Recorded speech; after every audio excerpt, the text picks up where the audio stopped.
Hello and welcome to episode 116 of The Imperial Truth. I'm your host, Greg, and we've got a good one for you, I think, today. But before we go into any of that, let's mention Element Games, where I bought a load of contrast paints. I'm about to go and put an order in for a new Adeptus Titanicus Titan. I think there's some more contrast paints to expand upon and some other little bits and pieces. You can get most Games Workshop stuff off at 15% off, 20% off during the pre-order week. And if you go through the codes we've got on the links, then you help support the show as well. They're found in the show notes. The links are found in the show notes, and I usually tweet them and put them on Facebook on the Saturday morning as well. Feel free to message me if you do want to. I know every now and then I get someone going, I forgot to do it. That's fine. And if you don't do it, that's fine. That's cool. But if you want to do it and you do forget like what the code is, what the link is, you can also go to the imperialtruth.com and hit the banners there. If you haven't got an ad blocker, they won't show up if you have an ad blocker. You can go there and click that link and then complete your purchases through that link. That all supports the show, pays for all the bills and all that jazz. And while we're thanking sponsors, I thank you to the Patreons as well who are supporting me. Your patronage means a hell of a lot because of the way, you know, you're giving resources that you've hard earned, and just as a thank you for listening to the show, and that is truly appreciated. So anyone who's ever supported me on Patreon, particularly those people who are supporting me right now, there's a massive thank you. It really is not taken for granted at the end of the day. So big thank you for that. You've probably guessed by now, it's just me for the intro. We've got Michael on. We're doing our first ever, I think I mentioned it in the interview actually, we're doing our first kind of review of going over the same topic, really. I mean, some people might say we do that every now and then. You're probably true. But we had an email about going over the 31st to the 54th book of the Heresy series and saying which ones are must reads if you're following along. And we thought, why not go back, review the whole lot? It was a long time ago we did that the first time. So we grabbed Michael on. He'll be on this show and be on the next show. And then we got Henry Steele on from Counter Paint as well to talk a little bit about his experience up at Warhammer World with contrast, a little bit about contrast, and generally about painting or approaching painting anyway. No, not a huge amount of specifics, but a generalistic kind of approach that he takes or has opinions on, as well as my own. So I thought that went down okay as well. But because it is me, I don't want to hang around too much because I know you guys could get a little bit bored of my voice. So I just wanted to mention we haven't had Heresy releases. We're still waiting for that something new to really pop up. But Forge World are doing a couple of bundles that are in line with Apocalypse. They might have been around before, but they're definitely on that front page of new releases for because of the Apocalypse release for 40k. I don't know, they're limited, I suppose. I don't know how many people will jump on these. Like, obviously there will be the odd person that jumps on these just for themselves, and probably the Leviathan one more than the Sakaran. But if you've got a group of gamers, these are quite good, to get in on. Essentially, they're putting 3 of the same thing together in a bundle. So the Sakaran Battle Tank bundle is £210, which is a saving of 27 quid, which is, that's all right. That's each of you saving almost a tenner, saving £9 if you want to go and buy Sakaran. So if you do know a couple of people, or you want to yourself and someone else for one, or indeed if you want all 3, you can save a little bit of money there. And they've done the same thing with the Leviathan. So that's £190, I believe, for the bundle, and 219 quid kitted out. So if you are considering getting 1 or 2 of them, it might be worth seeing who's available in your area, or and jumping together to jump on that. As I say, it's been a few weeks since we've had the White Scars release, I suppose. So hopefully we're getting something new coming out from Forge World fairly soon. I'm going to use you listeners as a little bit of a kind of what do you call it? An accountability buddy, to coin another phrase. Yeah, accountability for painting some stuff. I've been doing my Sisters of Silence, and I've got 5 or so done here to what I like. I need to do their bases, but I've got an event, Fall of Kieran. I'm going to Kieran, something like that. Fall of Kieran that I'm going to in a few weeks' time, and I'm hoping to take the Talons with me as an army. So I've got some painting to do. I've got a lot of Sisters to paint. I've still got some Custodes stuff to paint as well. But I'm going to try and get a lot of the Sisters done, I think, if possible. So feel free to message me maybe from like next weekend. So what? That's the 7th and 8th, 6th and 7th of the month of July. If you haven't seen me post anything online about Sisters of Silence, then feel free to message me and say, "Oi, where are the Sisters of Silence?" I've hopefully got some time next weekend where I'm not just podcasting all the time or busy or what have you. And I need to get some done, and I need to concentrate on getting them done if I'm going to get them to the event. I think I need to write the army list by next week as well. So that all needs to be worked on. A lot of sprayed grey already. So we've started, and hopefully I can block out some time, as say, next weekend and this week to get cracking on that. I've got so many different projects here that it's too easy to get distracted. And I like jumping from project to project. Creates a little bit of freshness all the time, but I need to work on getting those done. So hopefully we'll be able to show you some of those. They're not stunning. They're painted on the table. They look good. You know, they don't look anywhere near as good as some people's stuff. They look better than some other people's stuff. So I'm happy with how they're turning out, because hopefully it means I'll get to use them, and that's the important part of owning toys. So fingers crossed. And then I think I've snuck into the Company of Legends in September as well. So maybe I'll see how much I can get painted for that in the Talon stuff. I'm not too sure how much money I've got to spend on Talon stuff moving forwards. Definitely want to get a few more tanks. I think I've got the mini one and the middle one, none of the transport. So that's something I want to look at. And I've got some models to paint. I've got a Valdor to build. Maybe we can bring him along.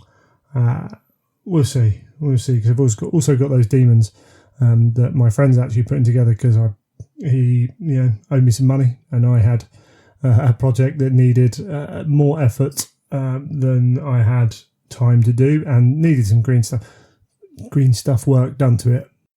I've said on here a few times, I'm not the greatest modeler, I'm not the greatest hobbyist all round. I'm more than happy putting plastic kits together. Resin kits started to lose their edge for me a while ago. Forge Weld generally are good, some not so good. The Mercer Miniatures line that I've got, that I'm using for my demons, is again a mix, and there's some that definitely do need some green stuff work. A decent amount, not huge amounts, but a decent amount. And then my friend Ben's half decent at that, so kind of let him pay me off by working, which is fine. Happy for us both. It's a good deal to do every now and then. So fingers crossed I'll be getting all those demons ready and getting that airbrush on them soon as well. So fingers crossed. In fact, depending on how quickly I work now, they probably won't be ready for going up to the Company of Legends. So I might not try to rush them for that, but maybe for an event after that, I'll have to kind of book something in and try and get them ready for that. Still got a lot of work. Got to check I've got all the bases ready actually, and I've got all the blood letters to put on round bases as well. And I think I could buy some flesh hounds at some point. So yeah, it all adds up, doesn't it? We got all these projects to do, and try and spread myself too thin.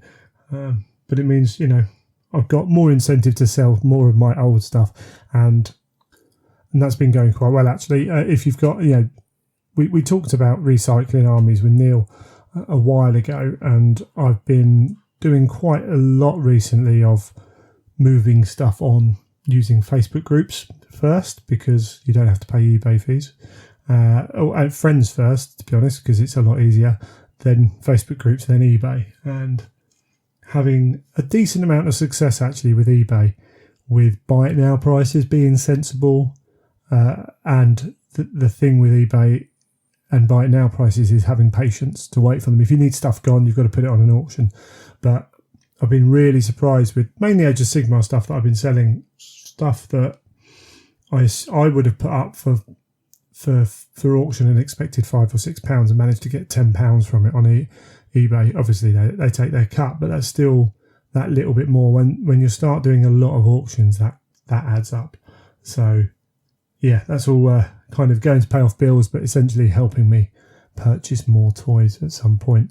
But there's no point purchasing more toys if they're going to sit around and not get used, is there? So, trying to be sensible in that one. But yeah, that's what I've been up to, really. Did manage to get a game in. I can't remember if I talked about it with my friend Max using Dawn. I put some photos of it on Twitter when it was going on, and using the Talons. I was quite pleasantly surprised with some of the Talons units under the new rules. The Venatari, the flying guys, they're the jump pack guys. They're not stellar particularly compared to old Talon stuff. I think I have the advantage that I didn't really play with the old Talon stuff, although the Venatari do have those the flight stands, which are terrible, and I've just pulled one off again. But yeah, the fact that I haven't used the old Talon stuff, I mean, I'm not comparing it as much to that. And they do a really good job, actually. They're really quick, and they're scary enough that you don't want them going into Marines. You really don't. So the enemy is going to put some fire into them, and that's cool, because all the time they're firing at them, they're not firing at other stuff. Of course, if they've got missile launcher stuff that's AP3, then it would behoove them to fire at them anyway. So there is that kind of thing. But actually, it tends to be a bit feast or famine with AP, I find, at the moment. And maybe that will change with demons. And then we've got Mechanicum demons and more militia appearing. That maybe we do see more AP 3, 4, 5 weapons having a place. But it'll be an interesting one to see how that goes over the next year and a half. But there we go. I think I've rambled plenty. It's still a bit quiet on the Heresy front. And getting a bit more kind of organised and settled with the new thing, but obviously with the podcast as it is now, and hopefully these two discussion points we have here are a little bit of a show of that, but obviously can always improve on that, and hopefully we will going forwards as well. So we'll take a quick break and we'll come back with Michael.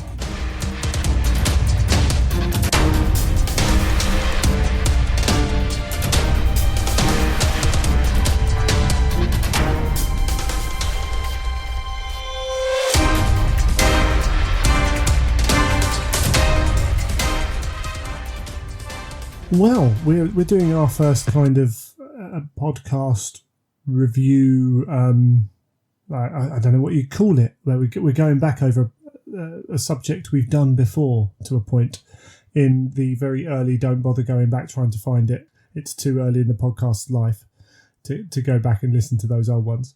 We're going to review the reading, like the required reading list, aren't we, Michael?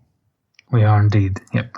Yeah, so I think that was, as I say, that was a really early episode where you guys went through the first 30, I think, books of the Heresy, which was all that had been released at that point, and talked about what was a sort of, not so much a recommended reading order, because I think you sensibly suggested recommended one being number 1 sequence to number 30. Well, but I might pull number 8 out of there. Well, fair enough. But what you guys talked about, which I thought was really interesting, was what are the essential books to get the most out of the series? Books which really drive the narrative through, and came up with a list of 12, I think. So we're going to go back and look at that, because 20-odd books later, there's some additional context, perhaps, that wasn't available at the time. So we'll have a quick recap of that. I've got some thoughts as well about a sort of an additional criteria to think about when we go in back and thinking about those early books, and then we'll do a similar thing for books 31 to 54. Yeah, absolutely. Someone asked us if we were going to finish off the required reading, or however you want to describe it, thing. So we thought, yeah, why not? And I went back and listened to that old episode as well. Cool. Those were the days when this was the only 30k podcast. So it shows you how far back we're going. And yeah, I think my views have changed on a couple of these books as well. And it'll be interesting to kind of to go through it. So as you said, we've got essentially two kind of categories. We've got is it essential in quotation marks for the plot, as in you know, are they primary stories when we think of the drive? Yeah, if we break the heresy down into the drive to terror and then terror, certain books really don't fit that criteria. No, and I think that's part of what makes this sort of conversation quite interesting, because you've got that. Like, how do you, if you're new to the heresy, how do you decide what to read if you're not fancying going through 54 novels and goodness knows how many stories? So yeah, one clear criteria is, does it move that overarching narrative from, I suppose, pre-Istvan all the way through to terror? And I think that was really interesting that you settled on that in the previous episode, as this is what we're focusing on. And I thought that was a really good approach. As I was listening back to it, the one thing that I was thinking was, there are a few books in there that I thought, yes, I agree. However, from a personal perspective, I would probably say, but maybe think about reading that as well. And that's more from a sort of overall writing and enjoyability perspective.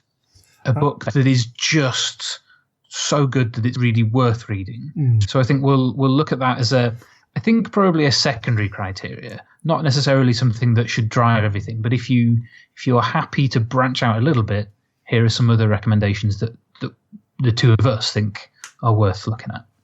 Yeah, and I think this was partly in around this time there was a lot of chat about let's move on with the heresy. There were books that came out that weren't moving the story forwards, and I think we've documented that at various times over the podcast. I think Black Library swung, they swung into expanding the heresy. I think they swung too far back in going too direct in some circumstances. But there was certain elements of the readership that were very keen to narrow down that focus, and it was a bit of an answer to that. And as you say, there are different types of readers. Different people want different types of things. For me, reading just the kind of novels that we will pull out under the plot/narrative kind of requirement, I feel you miss out so much of the true story of the heresy. I couldn't agree more. Yeah. I think to get the most out of the heresy, you want the context, you want the big picture. So you want to go and see a little bit about what this essentially minor character is doing over left of screen, because that's actually relevant contextually to the big picture of the story, even if it's not one of the key characters who's going to end up on terror. Like, there's value in that, but I understand that some people aren't into that, and that's fine. And now it is what it is. There are 54 books. So I think the interesting thing is you've got an option. If you are starting from the beginning, or if you're partway through and want to make a decision, you've got options. You can do the laser focused. I just want to know, I only want to read a book that moves me forward towards terror. Or you can say, I want to read everything. Or you could pick and choose. You can say, I only want to read about the Ultramarines or about the Thousand Suns or whatever it might be. Yeah. We're going to focus on those two things. So the sort of the narrative and the enjoyability.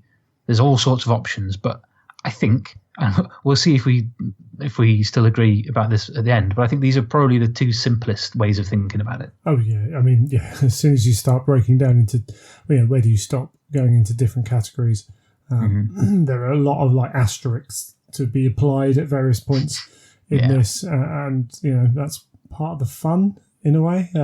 Certainly can cause some debate. But we should crack on. There are 54 books to go through. Yeah. Plus, I think, quick caveat for me, it's been a long time since I've read most of these probably first 30 of them. But listening to you guys talking about it was really interesting, how much that brought back. And I think we'll go through these a little quicker than we do the second half, because listeners can go back and listen to the original episodes. If they want to.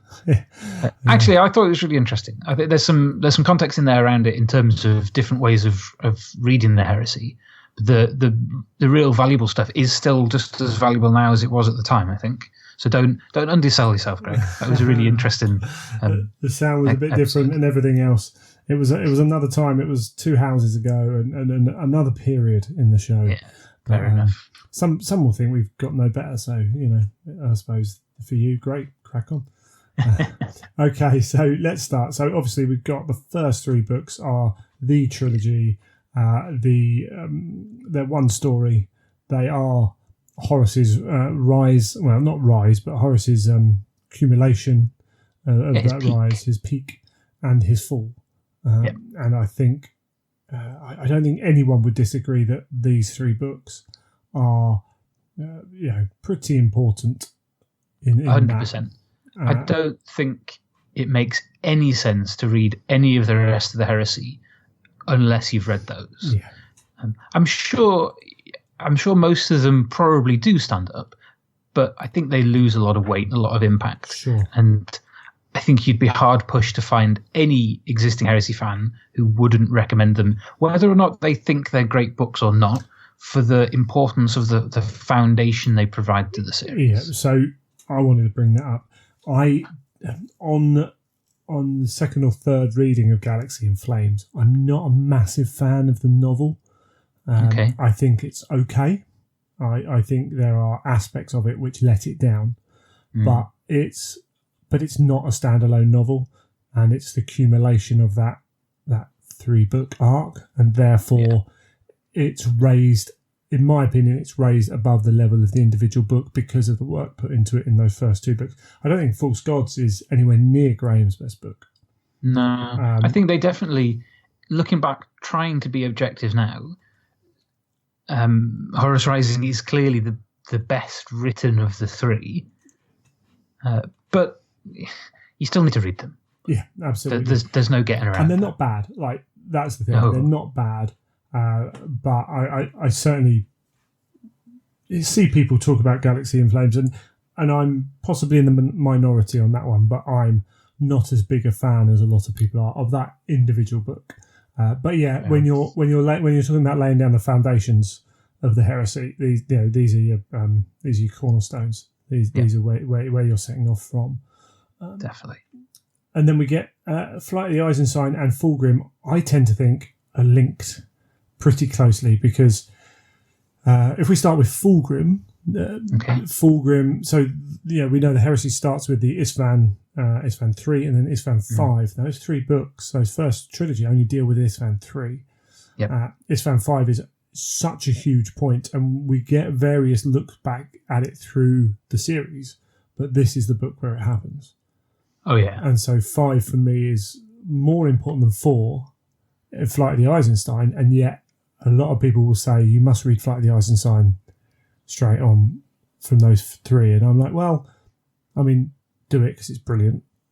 As we talk about our second category, I would say narratively, essentially, once you hit Galaxy in Flames, so you consider the first 3 as a single story, it then immediately starts to branch because you've got Garrow, Mortarion on one side, you've got all the rest of the stuff happening on Isfahan 5 on the other side. I don't think it necessarily matters which order you read them in. I think I'd agree that Fulgrim is the vital one of those 2 because it has repercussions which echo down through huge amount of the rest of the series. Yeah. I don't think there's any getting away from the fact, again, that Fulgrim is 100% recommended, should be on the list. Yeah, and it's a cracking story as well. It is a great story. Yeah. I think I thought it was really interesting how you guys talked last time about Flight of the Eisenstein, recommending it as a great book, perhaps not essential. To play slightly devil's advocate, and I haven't quite made my mind up on this, you could argue now, knowing the importance that Garrow's had, at least in terms of the volume of work that's been around him, but certainly the way that Garrow and the Knights Errant and Malcador have threaded through a lot of the stories, you could argue that Flight of the Eisenstein actually is really important to underpin Garrow's story and what kicked off all that Knights Errant, that you might even add that to your narrative essentials. What do you think? My counterpoint to that is that Garrow, the Knight Errant story in itself is not a Horus Heresy payoff. Well, Really, might be. Well, it might be, but it's more 40k. I don't think we're going to see that full payoff of that story within the Heresy. So, without giving spoilers away, there's some important stuff that happens in the Buried Dagger around the Knight's Own, because 50% of that book is about those guys. Yeah. But even that is arguably as much of the payoff as we get. I agree. Yeah, and its relevance for the specific heresy as a direct relevance. There are all kinds of relevances when you take into account what the Sigillite's up to and all that jazz. There's a lot in there to unpack. But if I'm telling the story, if I'm given 5 minutes to tell the story of the heresy, I'm not sure the Knight Errant are mentioned in that because I've got too much other stuff to tell. That's a good way of thinking about it. So how about we say that probably not then essential from that narrative perspective, but if you want a little bit of extra context, that would be quite near the top of the list to look at next. Yes, from second tier. Second tier. Personally, I would add it from a sort of enjoyability, quality of writing perspective, because I think it's a fantastic book, and I do think that the Knights Errant are a little bit divisive. I really like them, and I like all of that arc that goes through. So I think it's a good way of kicking that off, and it's just a great book. I think it's fundamental if you want to do that arc as well. And so therefore, when we get to Garrow, when we get to all the audios and stuff, you need to read this to fully appreciate all of that. For sure. So it's in that little section by itself, I think. Yeah. Well, that then leads nicely, sort of segues into Descent of Angels, because I don't think we need to go into a huge amount of detail about the two Dark Angels books, Descent and Fallen Angels, other than I would personally agree with you that neither of those would qualify as essentials. However, I think it's worth just quickly mentioning the fact that the Dark Angels are an incredibly popular legion and popular chapter in 40k. So if you are a hardcore Dark Angels fan and you want to get the full impact of them, it is worth reading those, because then those, probably the Lion, the novella in the Primarchs, they then give you the best weight and grounding in order to get the most out of Angels of Caliban. So fine, if you really love the Dark Angels, they are essential. But if you're not already fixated or already set on knowing about those guys, totally not essential. And I think I would argue that that's, if nothing else, that's simply because, taking it back to your analogy of the 5 minutes, the Dark Angels very quickly just go, and they went over there. Yeah. And they just, it's the nature of what the Heresy was written when it was first sort of idealized, that they're not in it very much. No. So I think it's really safe to say you don't need those unless you particularly want to know their side of the story. Yeah, I think, again, there are payoffs for the Dark Angels without a shadow of a doubt. However, the major payoff, and one of the biggest things factored into these two novels, is their 40k story, because it does happen after it doesn't happen that long after, but it happens after. And again, if you're on that strict timeline, don't read these. If you're a big Dark Angels fan and you want to read them afterwards, almost read those Dark Angel stories and then straight into Gav's stuff, because he does have some interesting reveals in some of his stuff. So you can almost read a Dark Angels series of novels and start with these. I think that's a really good idea, actually. And I also think that this sort of approach of saying, look, the Lion and the Dark Angels are not really relevant by the time you get to the Siege of Terra.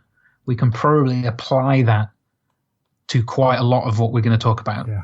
Other legions whose Primarchs and the main body of the legion are either dead or just not in play. Okay, the Ultramarines, Guilliman isn't there. You need a lot of the Ultramarine stuff, but several of them probably you can say, just like the Dark Angels, unless you're particularly interested in them, they cease to be essential after a while. Yeah, absolutely. Legion then. So Legion again is one of those really tough ones. Legion is a divisive book again, but a lot of people really like it. I really like it. I do as well. Although I actually don't think it is a difficult book for us to make the decision on. I think it's quite easy. I think you're completely right. But however great a book it is, it doesn't have that many ramifications for the rest of the series. No, so, I suppose what it does do is it builds the bigger mythology of the Horus Heresy in a way that not many books do, because the amount of new information, although people might be aware of this already, but certainly when we read that book the first time, it was like boom, boom, boom. They're all, all these big spoiler, amazing things are going off. Some of them to the point where I think we missed them because of the bigger explosions that were coming later in the book. Now, it'd be hard pressed to find people who don't know those secrets, I suppose, which loses some of its value in this reading list. But yeah, it does. It doesn't impact fully, with the exception of setting up where the Alpha Legion are. But then that's kind of covered in other books as well. I think you can grasp that elsewhere. It's not actually, however twisty and turny the Alpha Legion's actions are, the central conceit of them, sort of playing both sides, being untrustworthy. You can pick that up from any story that they're in. Yeah.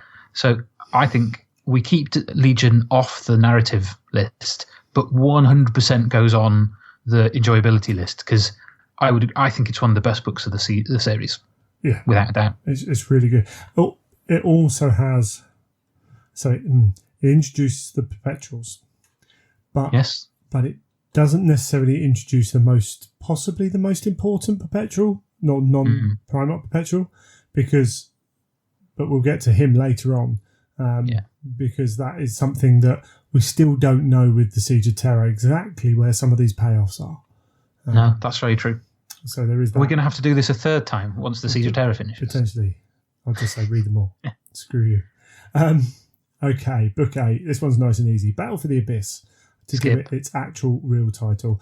It does nothing to move the story forwards. It does very little to expand upon the Horus Heresy in itself. It does very little character work. It is what it tried to be. I don't think it succeeded in what it tried to be, it's been a very long time since I read it. I'm very aware of your antipathy towards it. But that, put that to one side. You're absolutely right. How often has the Furious Abyss or any of those characters been referred to in subsequent stories? I don't know if ever. Maybe once or twice. Well, the Furious Abyss has only been mentioned once, and that's because Aaron linked it in with the sister ships, and that was almost a post thought to tie Battle for the Abyss into the Heresy. So at that point, that is your only link. That's fine. I think we can safely say that for completionists only. Indeed, yes, or masochists.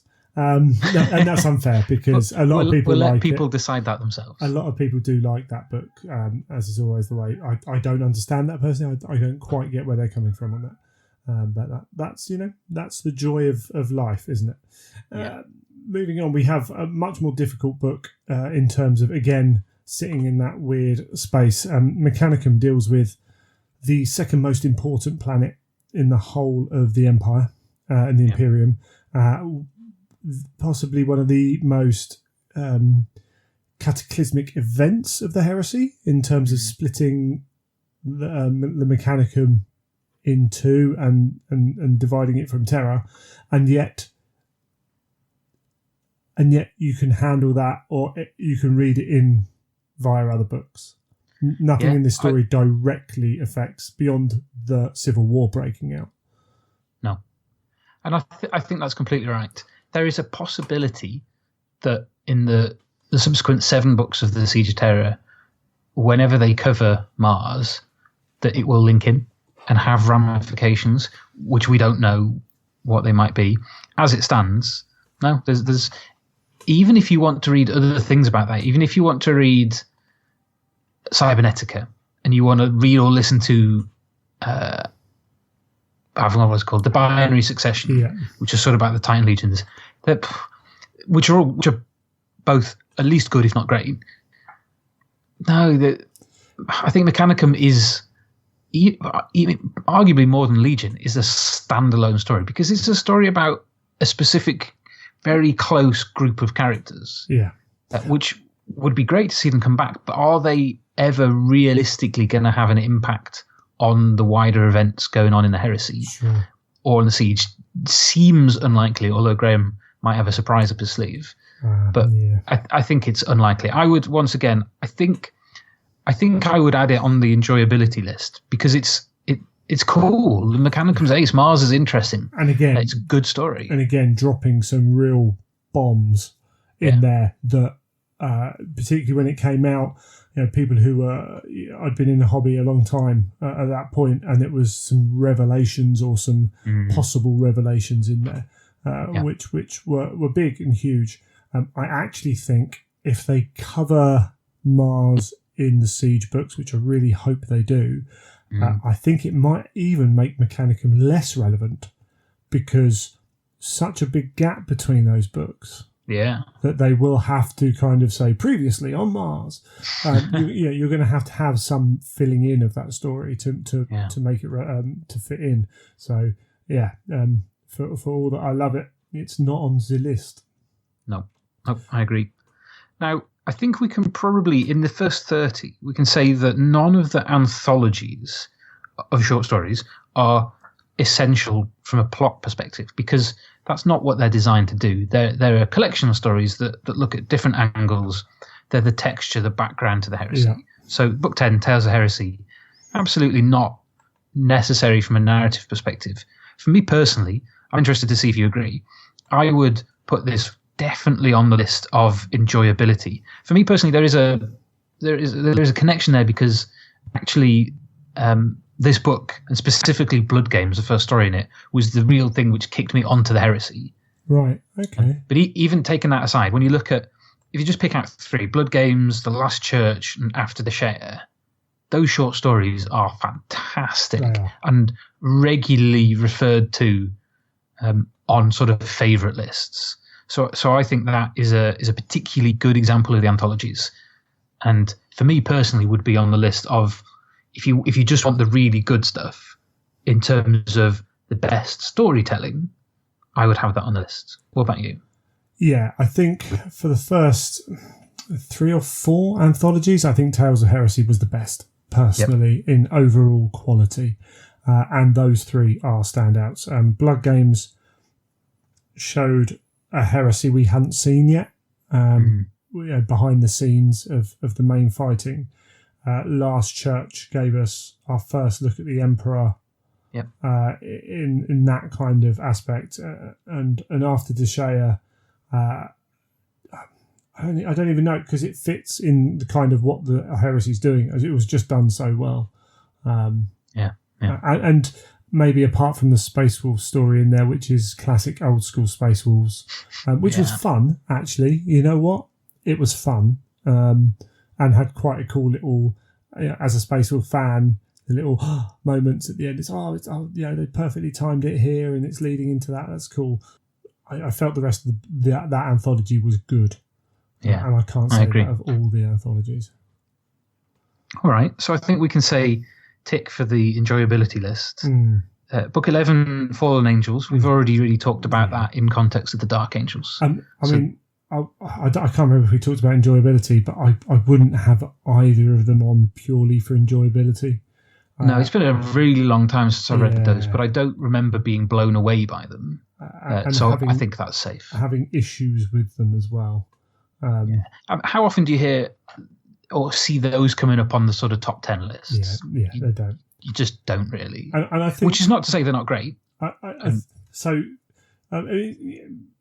Back when it came out, Descent was done to death as being, it was released at the wrong time. They could have broken down the time period better by, if we'd put Legion in first, maybe Descent of Angels would have got received better. We talked about this a little bit off air. I used to defend Descent of Angels quite well, and then I read it the second time and actually thought it's not as well written. It's not a bad book. right? So let's not go into that. I'm not saying it's a bad book. It did something that people didn't expect. I was actually cool with that. I just thought overall it was an okay book, and I wanted more than an okay book. I mean, I think that's fair feedback, really. So yes, so there we go. And Fallen Angels, I can hardly remember, and actually it wasn't that long ago that I read it for the second time. That's interesting. So yeah, whatever on that one. And much like we did on the first read through, we're going to book number 12 and 15 are A Thousand Suns and Prospero Burns, and these two are so linked that we have to do them together. You do. Now I think people say they tell the same story from two different. They don't really. They tell the Thousand Suns story and then the Space Wolves' view of the Thousand Suns story a little bit.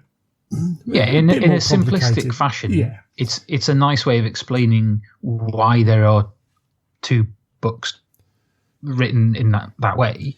Yeah. But there's obviously a lot more to it than that. Yes, absolutely. Essentially, they cover over the two books. They cover similar ground, and they cover that story arc to its accumulation. So you don't need both to do that to get an understanding of the story. You need both to get a nuanced understanding of the story, but that's a different thing. Between the two, I think I pretty much echo immediately what I said the first time. A Thousand Suns does a better kind of documentary-esque description of the events.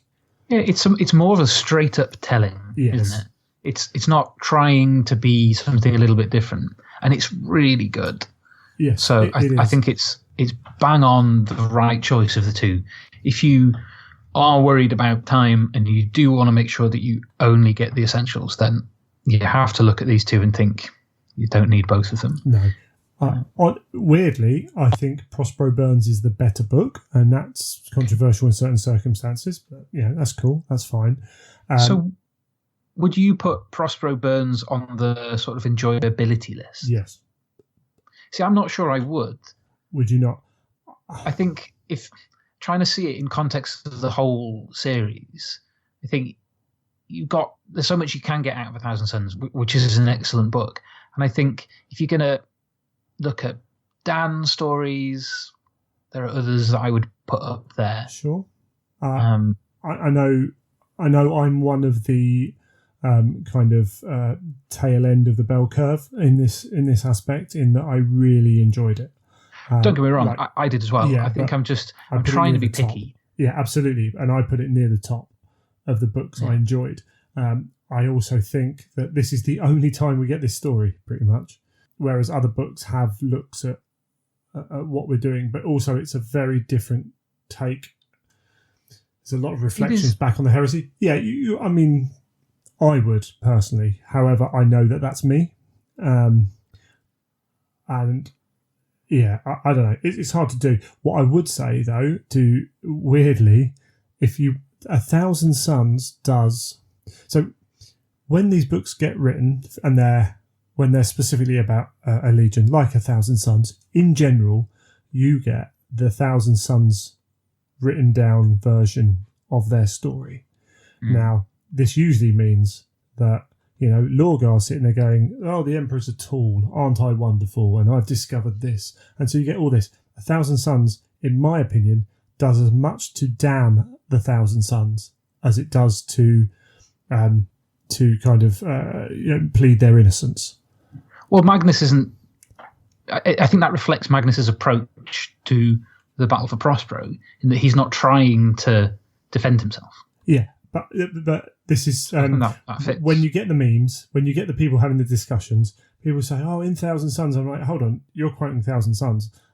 If A Thousand Suns was taken as a courtroom document kind of thing, there's as much in there to find them guilty as there is to find them innocent. Yeah. So you're not where you've got these two books. You don't necessarily need Prospero Burns to show you everything from the other point of view, because Thousand Suns kind of does it. Quite balanced. I personally don't understand how people read A Thousand Suns and don't see like both sides of that. Okay. If someone was to go, this is a case for the defence and put 1,000 Suns down, I'd be like, brilliant. My work here is done because there's everything in there to do it. So you do get a more balance. They damn themselves. So there is that aspect of the two as well. Whereas in Prospero Burns, you're getting very much a Space Force view of the 1,000 Suns. Yeah. So that helps. But they are, those two books are up there for me as. Yeah, and I think actually the more I think about it, I do agree that I loved Prospero Burns. I think it's a very stylized approach. Yeah. Actually, no, I do want it on the list because it was the first time we really saw new Space Wolves. Yeah, and there if you know what I mean. Yeah, and the kind of the thing that would make me think, fair enough, you're right, is the fact we get to see Chris take the Space Wolves and do amazing things with them later on. So we do get to see Russ's viewpoints on things as well later on. So but I think it's fantastic. We'll throw it in there. Yes. That means we next. So go back a couple. Nemesis is the follow. It's a follow-up book to 1,000 Suns in the numerical series. Yeah. In your previous episode, the conversation was great book. Largely doesn't have follow-up repercussions. Interestingly, it was actually, I think you mentioned that there'd been word that a character was going to recur. Yes. And of course, that was Aristide Kell. Well, I don't want. That'll do. Apologies if I've spoiled it for anyone. I don't but think the Vindicare, however you say it, assassin. I think the point still stands, however, that while that character does recur in a short story and then in a follow-up story, there's no great impact on the rest of the series. Yeah. This doesn't really echo through in the way that some do. Yeah. Where Battle for the Abyss has no impact on the Heresy, it was meant to be part of that main story. This is the first book of the series which is definitely set as not part of the main story. And it was a bit like Mechanicum. It was no Space Marines as well, or mostly no Space Marines. Yeah, it was this a planet set up that could have anything done to it because it not that it didn't matter, but it was set up to be disposable if they needed to, and it showed, and it very much clearly right from the outset showed us behind the scenes of aspects of the Imperium and the bad guys, and even within that, then suffers a little bit from that not having a huge amount of ramifications moving forwards as well. But it's a good book, and it's one of those ones where, if this had come out, if Black Library had their time again, essentially, this list we're compiling, they'd do something like this themselves. They'd be like, these are the Horus Heresy books to tell the story. Once we've done these, we will go back in and fill in the gaps, and will provide context for those stories. Nemesis is one of those stories. Exactly. You can quite clearly split them out as forward momentum and wider context. Yeah, I agree. It's a good book. I don't think it's enough of a great book to go onto the list for enjoyability. Probably not. Over some of the others. It really good, totally worth reading, but not a standout for me. No, I think there are better, and that's we're not denigrating it by saying that. Not at all. Well, if we move on to then the number 14, which is the first Heretic, which I think rightly so you put on the list. Yeah. Cracking book. Yeah. I think we said something about it. It covers a time scale from 50 years before the Heresy. Goes quite far up to Isfam. Covers some of the instigators of various kind of major parts. The only thing about this book is sometimes the fans' reactions and maybe reading things too much at face value, potentially. Or sorry, not being open to the fact that there could be other things. Because, read it how you want to read it, but be aware that there are things in this book which might not be how they appear on the surface, and that's left up to us to decide. But this book is pivotal in really explaining Lorgar and his cronies. And Lorgar, I guess Corferan to a lesser extent, Erebus, the word bearers generally, while they're not often the direct focus of the heresy, they are so important as really key players. Yeah. And I think looking back, you just, if you miss this out, I'm not sure you'd miss that much in terms of direct, immediate events, but context and understanding of why things happen and why they mean what they mean, you'd miss quite a lot of that. A huge amount of context, I think, which would you wouldn't know that you missed reading it until you went back and read it. Yeah, I think that's right. It's one of those kind of things. It adds value. So it's got to go on. Got to go on. We then get book 16, which is the next anthology, Age of Darkness. Again, narratively, no, not required. Again, an interesting question. I think there are some fantastic short stories on it. Some really subtle ones like The Last Remembrancer, but Little Horus, The Iron Within, Savage Weapons. Some really good ones. Maybe it's not quite as consistently great as Tales of Heresy, but some of those stories, I think for me personally, things like The Iron Within, it's such a cool story, and it sets up Dantiok, who is one of my favourite characters of the series, despite really not being in it that much. I find myself slightly biased because I think some of these short stories are just cool. What do you think? Is that like good enough of an anthology? For those 5 stories you've read, probably. I think I'm trying to remember what else is in there. I remember not liking it as much as I liked Tales of Heresy, and I think that's purely because Tales of Heresy had a base level, which was really good, whereas Age of Darkness has got these 5 stories which stand out from the others, maybe. Okay, well, I think potentially we'll come on to me without. I was going to say, it's a long time. It's a long time since I've read it, and that's kind of going based off what I said last time and things as well. So I'll tell you what. Let's go. Let's have that as a no. We'll talk about another anthology in a little bit, and we'll see what we get on with that. I think I agree. I think those stories are great, but maybe as a collection, not quite good enough to be on that list. Yeah, maybe. So we then get onto another relatively standalone book, The Outcast Dead. Yeah, in the same kind of vein as Nemesis here, where although there are actions in this, we deal with very direct involvement with the heresy in terms of being on Terra and the message getting back and issues that caused.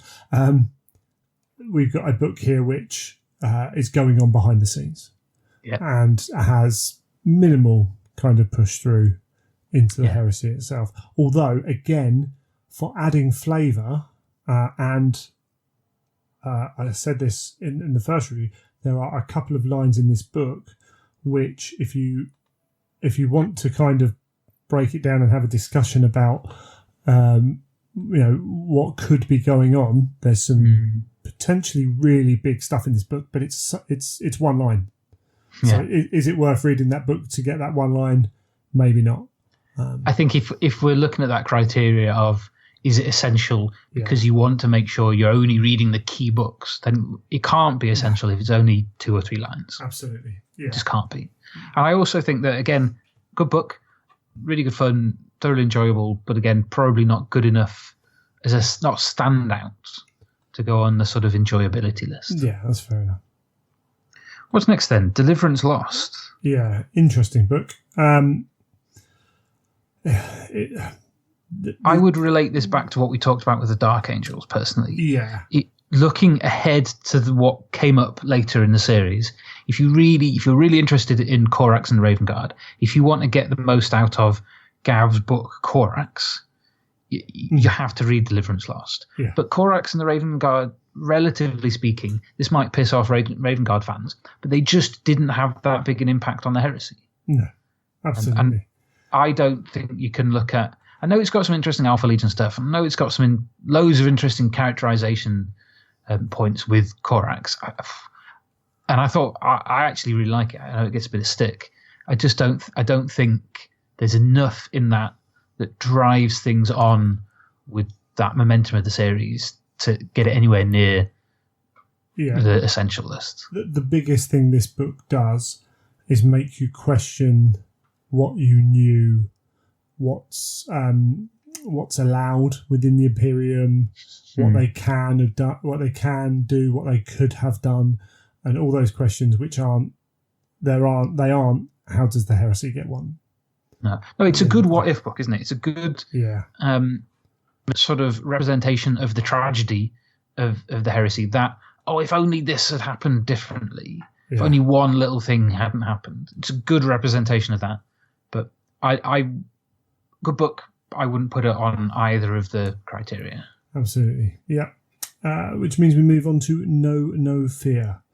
Absolutely, without question, on the list. Yeah. Not only is it a brilliant book, and a book which I always quite like Ultramarines, but a book which comfortably put Ultramarines on the scene for a lot of people as being not just boring Marines. Yeah. All that notwithstanding, the fundamental core of Calth. You mentioned in the last episode, the previous one, that we knew a handful of vital battles: Istvan, the two Istvans, Prospero, Calth. You have to have Calth, and this is the one you do it. Forget about any of the other stories which tangentially link off from it. This is the one you need. Yeah, and on top of that, from all that, just to add on that fact that this was, I think, this did what it did in terms of big blockbuster movie book. This managed to do what Battle for the Abyss failed to do.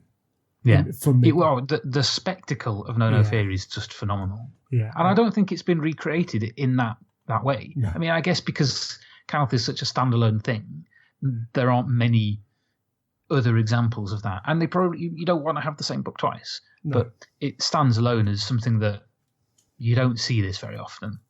No, and it was, and on top of that, there were stories to come from this as well.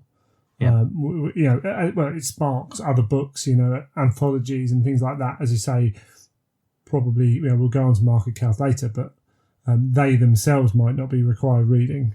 But the fact it's managed to spawn like Aenid Steele and all those bits are pretty cool, as an extra tidbit. Yeah, completely. Yeah, that's a comfortable addition to the list. Big time. And the next one's a comfortable no, in my opinion. The Primarchs. I agree. You mentioned in the last one that I think you said that you were a bit disappointed by this one. I think there is one of the 4 novellas in this which is just phenomenal. I think The Serpent Beneath hasn't. Yeah. Is that what it's called? It hasn't really been bettered in terms of a pure Alpha Legion story. They were brilliant in Praetorian of Dawn, but it wasn't their book. Yeah. I think The Serpent Beneath is just wonderful, and if that had been released as a standalone novella, just on its own, and then bundled in somewhere later, I think it would have got a lot more credit than it does. Did this have Nick Himes' Ferris story in it? Yeah. Feet of Iron, which is cool. I like it, I wasn't but I don't. A fan. And then the 2 of the other 3, as you say, I just remember. I think that Ferris one was the first one in it, and I think I'm trying to remember from a long time back now, and just thinking, I'm not getting this. I'm trudging through this. Even that notwithstanding, that again, with the greatest respect to Iron Hands fans, that they're not important to the Heresy. Yeah, the important thing that the Iron Hands play is Ferris dying. Yeah, because that is crucial to the Heresy. That's it. The Lion, the novella, I didn't love it. The Lion, yeah. Again, if you really love the Dark Angels, read that. It does lead you off into the Thramas Crusade and all that sort of stuff, but really not essential. Yeah. And then the Reflection Cracked is cool. My abiding memory for that is the creepy pair thing, which just I don't need to read, and B, just it was a bit blown out of proportion, and I get that it's a nice way of undermining is not the wrong word, of flipping the ending of Fulgrim and setting Fulgrim up for what he needs to do next. Yeah. But it's not. think you can pick that up. Yeah, absolutely. It'll be interesting to see when I go back and reread this for afternoon or what I think. And it might be one of those things where my mind remembers differently, but I just remember not being that impressed with it. And it might be the way I read it at the time or what have you. It's also a weird anthology in that how often, for BL at least, do you see an anthology of novellas? Normally, it's a mixture of different lengths. I think that affected me, actually. Say that again? I think that had an effect. I do, because it's a bit like, I don't know, the flow of the book was a bit weird. And I think if you have a novella, some short stories, maybe your prose version of an audio drama, something like that, you get a bit of contrast. You get some dynamics into the anthology as a book. This one was a little bit like, now we have this, now we have this. And I don't know. The Primarchs is one of those books I look at on a shelf and skip over. It's not because they're bad stories. Like I said, The Serpent Beneath is fantastic. It's arguably my least favourite of all the anthologies. Yeah. But hey, I'm sure there are plenty of people who like it. Absolutely. But I think for our criteria, it doesn't cut it. That's easy enough, yes. Which takes us on to Fear to Tread. We talked about signature battles of the Heresy for No Fear. Yep. Well, Fear to Tread is that. 21 books in, and we finally get to see the Blood Angels properly. Yeah.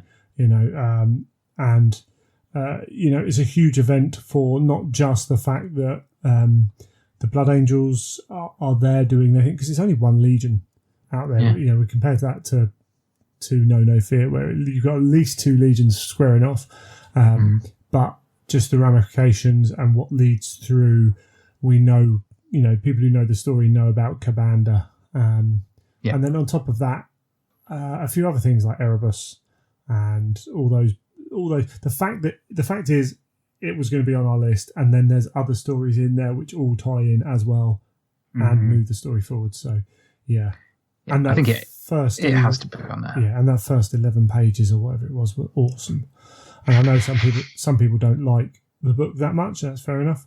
But I think it's a pretty big story, and showed us it's the first real demons as well, like proper. Oh yeah, that's true. So that in itself becomes much more kind of normal later on. Yeah. Well, I think we can comfortably give that a tick. I'd like to talk about Shadows of Treachery, book 22. Yeah. So we've talked about Tales of Heresy, and that is start to finish great, really good. Tales of Heresy is a little bit of an odd one, because it's sort of a couple of novellas and some short stories which were originally audios. Yes. But they were audios which were written as short stories and adapted into audios, unlike the sort of things we get now, which are commissioned as a script. So they work quite well, I think, in prose form. But the Crimson Fist and Prince of Crows, let's not go into too much the topic of plundering anthologies for standalone limited edition novellas. But that notwithstanding, they're really great stories. And if they hadn't been put in Shadows of Treachery first, I think people would have been happy to buy those as standalones. Both of those are fantastic. I think The Lightning Town and The Dark King was some of the earliest BL audios anyway, and are really cool. And you look back, I recently read the Kurz Primarchs book, and there's a call back to, I forget which one of them it is, where Kurz and Dawn. So the question I have for you is the same question as Age of Darkness. Are there enough great stories in Shadows of Treachery to count that on the must-read for great stories criteria? I wouldn't know without going back and reading it, to be honest. I'm tempted to say for the Crimson Fist and Prince of Crows alone. Yeah. Why? The Crimson Fist is really powerful story. Yeah, there is, and there's a certain kind of feel for the Lightning Tower and the Dark King. They seem to have grown kind of in their in how people hold them. I don't know if that's 100% about the story itself, or kind of because of what they represent. I'm not sure. It seems like they're bigger than they maybe should be, but that's interesting. But but also deserve to be bigger than they should be. I don't know. It feels weird. But yeah, why not? Let's put it on there. Let's put that There's one on some there. good ones on there. But if we move on then, from anthologies onto Angel Exterminatus, again, I find this quite a lot. I don't disagree with really anything you guys said last time. I think this is an important book. Has some really interesting context, sets some characters up really nicely. Yeah. And it's good fun as well. Yeah. Start to finish. Yeah. Some people won't like the loyalist characters in this being there quite so much. But when you look at the Perturabo and Fulgrim for their story arcs, this does everything for Perturabo, really. Yep. Way before we got his Primarch novel. But I think it ties in really quite nicely. Guy did a good job of calling back to this when he wrote Hammer of Olympia. Big time. But that's quite a considerable time after. And even the Talons, even the Talon stuff as well. And then Fulgrim as well. Fulgrim's the whole game state changes with this book. Yep, totally.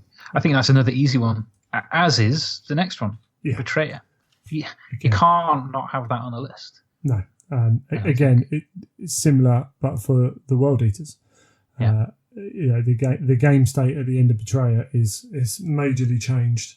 Yeah, and it's stuff we knew. Interestingly, Angel Exterminatus was quite fresh, I think, because we knew that Fulgrim would go from A to B, but we knew nothing about how it was, and the fact that there was the link with Perturabo and how that came about, that felt really fresh. Betrayer did a similar thing.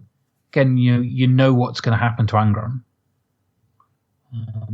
I think it's been a while again since I read it, but I think that the way in which it happened again was an interesting surprise.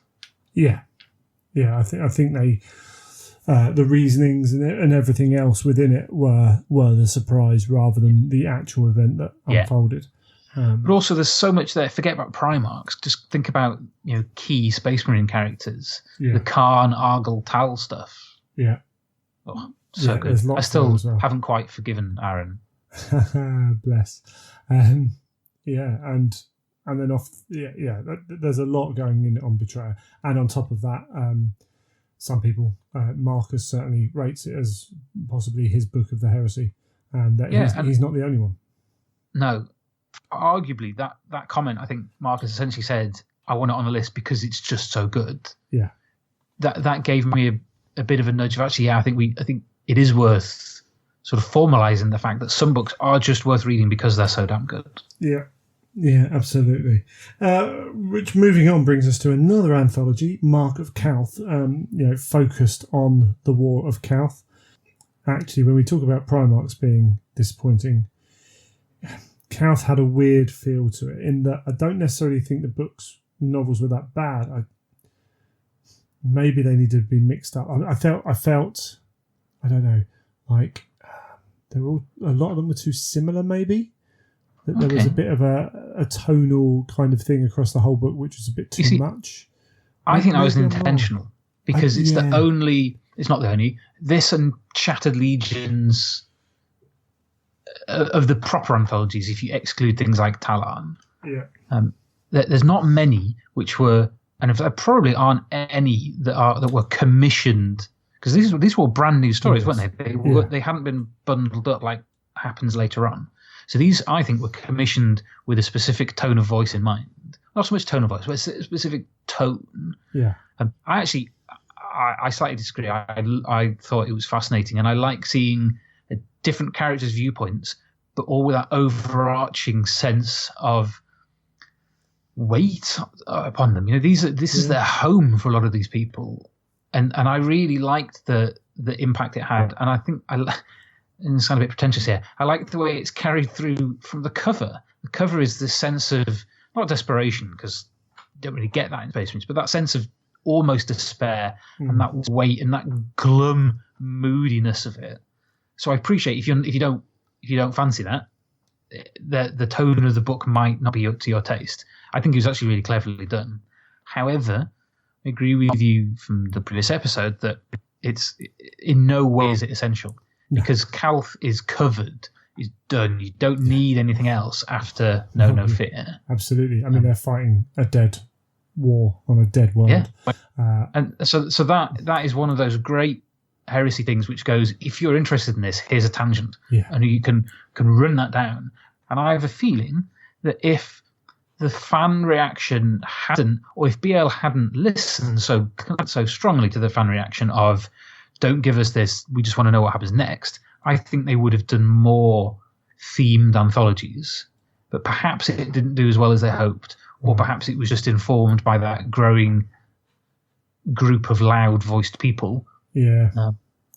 Which is crazy. Which to me is a shame, because I would have loved more of that. Yeah, because I do get it. It was in the middle of that period, but you look at some of those books that come out, and they might not be pushing the story forward, but there were big books that were important to the story, which is, I remember thinking at the time of like, well, we don't want to push forward too fast. But and weirdly, with Mark Account, I think my favourite story is the anatheme in there. Is it in that one? John's when he goes a little bit off left of centre, when he does something quite stylized, they really work, don't they? Yeah. So but there we go. Interesting. Anthologies by their dint are not necessarily important to the direct story, but it takes us on to Vulcan Lives. Now, talk about jumping back. This took us back to the end of his fan 5, and brings us quite far. I think this is quite an interesting one. Because the whole Vulcan, like the Dark Angels, like the Raven Guard, the Salamanders don't have a big impact, a big part to play. However, Vulcan himself might. So I still think that this is probably a no on the narrative.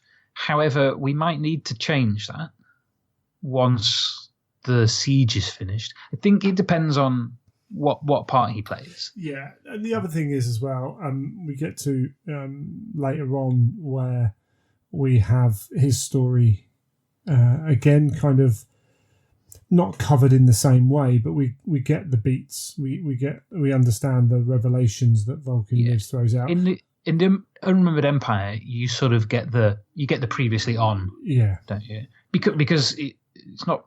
I don't think it's a spoiler to say that he survives. Yeah. He's in the Unremembered Empire, so the character Vulcan Lives is it's him and Kurz. No one else knows this is happening. And on the other side of that, Kurz appears later on, but fundamentally, Kurz's role in the Heresy is not. He's not one of the main Primarchs that we're concerned with. No, I think he has some really interesting parts to play. Yeah. Some nice little needles of the characters. Yeah. But no, I mean the Night Lords. I'm sure there's going to be loads of them on Terra, but no, they're not essential. And so I think Vulcan Lives. Again, if you love the Salamanders, this is an essential. This plus tons of other stuff, because you've got 2 follow-up novels. You've got all the stuff that comes into Born of Flame, so the novellas and the short stories and those sort of things. So there's loads of cool Salamander stuff in Vulcan's Arc and in the Shattered Legion stuff. But they are for completists again, or for hardcore Salamanders fans. Yeah. However, it is just worth saying, just repeating, there is a possibility that his arc might become more important. Yes. As it stands, I think probably not. Absolutely. And as you said, Unremembered Empire covers part of that, and that's the next book. This is important for a number of reasons. I think if you take a step back from the Unremembered Empire and look at the whole Imperium Secundus arc, you could, I guess if you've been really, really picky, you could say, well, you know what? We know that the Ultramarines, the Blood Angels, the Dark Angels hang around for a bit and then head off for Terra. And we know that the Ultramarines don't get there and the Blood Angels do. But there's a whole lot of really interesting, really important stuff that affects why that happens, what happens to those characters that the Imperium Secundus arc covers. So if you were being really brutal, you probably could cut Imperium Secundus out. I just wouldn't advise it. No. There's those 3 questions. It's why did the Blood Angels make it, and how did they make it? Why did the Dark Angels just not make it? And why were the Ultramarines late? Because the Ultramarines are important, because they are on their way there. The looming threat, aren't they? Yeah, and they are. They provide that impetus for Horus to take action. Yep. So in that respect, they're important. And Sanguinius is important in that as well. Plus Kurz, plus the fact we have a number of story arcs kind of joining together in here, yep. Means this novel carries weight on it, and leads off into other aspects which may or may not be important because of this one. So. Yeah, it's of all of them, it's probably the biggest hub novel. Has so many different strands coming off it. Yeah, because even if you just think about those three you mentioned, it's got those three legions, the angels, the two angels, and the Ultramarines. You've also got Vulcan coming in and out. You've got Kurz coming in and out. You've got the whole stuff with Pharos. This has a lot of repercussions. Oh yes. So I think it's comfortable to say that should be on our list. Definitely. The next one was one I was very interested in listening to. Scars. So there's some interesting conversation around its serialized nature and that sort of stuff. But if you think about the narrative, this I think the question here is, how important does one think that the white scars are? Because at the time you recorded the first episode, you only read Scars because the Path of Heaven hadn't been released. Yeah. We'll come on to the Path of Heaven in a bit. I think it was spectacular, and I think Scars and Path of Heaven might even be in my top few of the whole series. I think they're so good. But then let's come back to that question. You have to read Scars to read Path of Heaven. How important is it to have seen that process and to know why the Scars and the Khan end up on Terra, why they're in the state they're in? I don't know. I'm sort of thinking on the spot. Is this something that maybe we'll learn more about in the Siege when we see more about the Khan's mindset, what's happening to some of those key surviving White Scars? I suppose this is a tricky one. That question of, do you have to read Scars before Path to Heaven? Undoubtedly, you will get much more from Path of Heaven for doing it, but they explain to a point the what they call the Saigon or whatever they call. I can't remember. Yeah, Magyar. I have no idea. I apologise for forgetting that name. I think you're right in that. Okay, you could get a summary.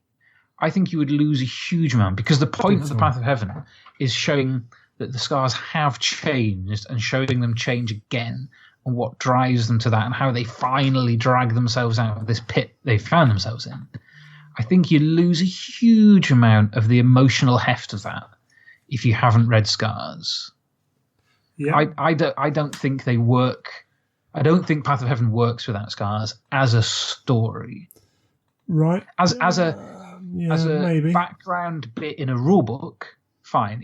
So some people read Black Library books because they want to know, they want to increase their knowledge of the background of these characters. Fine. Perfectly valid. And if that's you, cool. You can read Path to Heaven as it is. If you want to read it as a narrative, as a compelling, satisfying story, personally, I don't think you'll get enough out of it. I think you'll be left half the book. You'll just be going, well, I don't get, why is this important? Yeah, you might be right. This is possibly the hardest one to make a decision on, because Scars in itself brings the Scars from that questionable place to where they are, but we know where they end up. So how much of that previous story do we need to know if we're on our tightest course? It's so hard. This is almost you just got to make your own call. Yeah, but it's that good that might be the thing that pushes it over the limit. Yeah, from a writing sense of enjoyability, Scars is comfortably on that recommendation list. From a perspective, if you also want to take the Heresy as a way to learn about the legions, the White Scars are essentially not even mentioned in anything other than a handful of short stories and audios before Scars. So if you were reading the Heresy as a way to learn about the universe, Scars is the book which explains all of that. Yeah. But once again, from a pure forward momentum, you could probably get away with it if you also don't read The Path of Heaven. Yeah, I think we have to put it as a no from a plot perspective, but it's a scraping in as no. And if there's, I might have already said this, so apologies if I was saying the same thing again, but if there's one book you're going to read as well, if you can give yourself one non-essential book, maybe this is the one. Yeah, maybe for the work it does. There, because that no one had seen. It's not even as though we knew anything about the White Scars from 40k, because there'd only been about 2 novels written about them ever before that. That's it. I mean, if you know 40k, you know what the Dark Angels are about. You know what the Space Wolves are about. You know almost every Legion, roughly what it's about. With Scars, you knew they were quick and Mongolian. Exactly. And that's it. And even that is, is only a part of a truth. Bare bones. Yeah. So, yeah, there is that aspect to it. It's possibly, on the reflection now, one of the hardest ones to decide. Yeah, I think over the ones we've talked about, it's the hardest one so far. And I think we have to have it as a no. But like I said, with that, if you can give yourself one luxury book, go for that. Excellent. We'll move on to something much easier. Vengeful Spirit. 29 I think books pretty much in. at the end of your conversation about this, you went, this is a book about the Horus Heresy. If a book about Horus can't be an essential one on the list, then it shouldn't be there. Yeah, it's that nailed it to me. This is the first book that's brought it back to Horus, and we'll see him come back a little bit more. But it's like reminding yourself what this overarching story is about. I think you have to have it in there. And this was also, it felt like the book, like when you play Final Fantasy VII, and like some of those books we've just had are all very, some of them were very important, but they were very much side quests. This was actually, I'm going to carry on with the main quest now. Yeah. Also, it's something that you couldn't know at the time you previously talked about it, is it has ramifications for future books. Yeah. Even if you just went for this to say Wolfsbane, it is important because it sets characters up and it links in with Wolfsbane, Slaves to Darkness, and some of the short stories in the audio as well about Horus. Yeah. You have to have. And when we get to the novels that are in that 30 to 54, particularly like 41 to 54, that focus tightens. Yep. And this is the start of that focus tightening to what does Horus have to do? What do the Imperium have to do? And this is the first step of that book. Now, the very next book, Damnation of Pythos, is completely not. But and we have a few of them in there.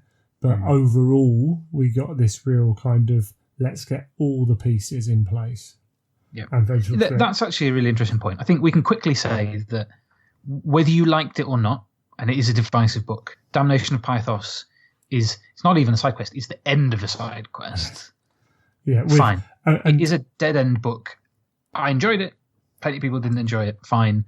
In no way is it essential to the narrative. No, and again, it was the last book we've done. I didn't even think we knew what the next novel was out. Okay. I'm pretty sure you said. I think the next one's an anthology. Yeah, and the one thing that we held on to, or I held on to from Damnation, was there was a very obvious kind of 1998 Godzilla kind of ending where it was like, oh, that's not, something's left there, and we actually got the payoff for that in a later book, and even then, actually, you didn't need to know where it came from, not really. So yeah, unfortunately, for all that, I think Damnation of Pythos gets a bad rap for being a bad book.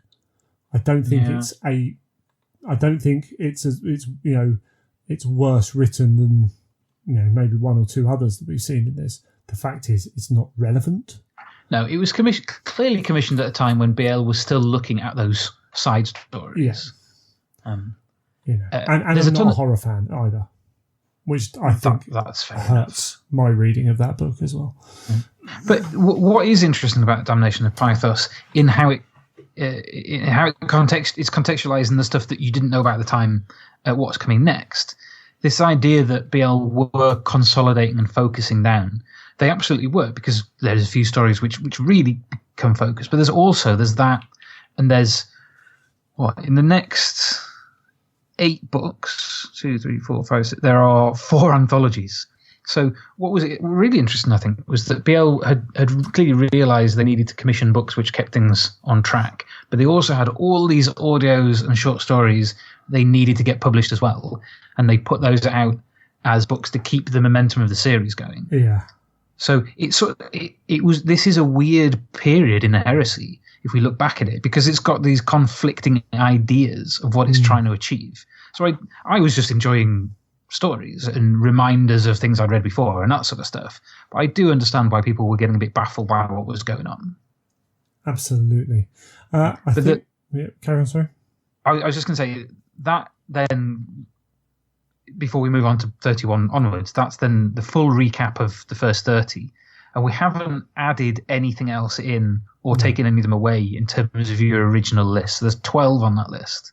And I guess we'll provide this in the show notes. Yeah, why not? Yeah. There's also then our supplementary list of ones to read because they're just worth reading. Yeah, and about half a dozen of those. Yeah, so 18 out of 30 books with 12. Yeah. If you're on that dedicated straight arrow line through the Heresy, we think 12 out of those 30. If you've got that little bit more space, 18 out of 30. Yeah, it's not a bad tearing down. And I think it's going to be. I'd love to see what other people think. So I hope people will write in or talk on social media and whatnot about whether they agree with us or whether there's vehement disagreements because we're talking nonsense. But I think we've probably hit a reasonably good balance then before we move on to 31 to 54. Yeah. Right. Well, as you say, we've hit number 30. We've got those books to come to bring us up to date. But we're gonna leave it on a cliffhanger. Ooh. Indeed, we've recorded for a fair while. I'm sure no one who's a regular listener is surprised that we talked for over an hour on this subject. No. It is our thing, especially if anyone's sat with us at a Black Library Weekender at any point. But we feel that we could, we're in danger of doing exactly the same amount of time on the next few books. There's a lot to discuss. If not even more, because we really quickly hustle through some of those books. So I think we've got plenty to talk about in 31 to 54 for its own episodes. Yeah, and rather than try and put out 3 or 4 hour episodes, which we're trying to keep the show in that kind of the time frame we've been doing, and moving it forwards, I think is the best thing. So, Michael, you'll be coming back next episode. I will. I look forward to it. Brilliant stuff. Okay, we'll go out with some music.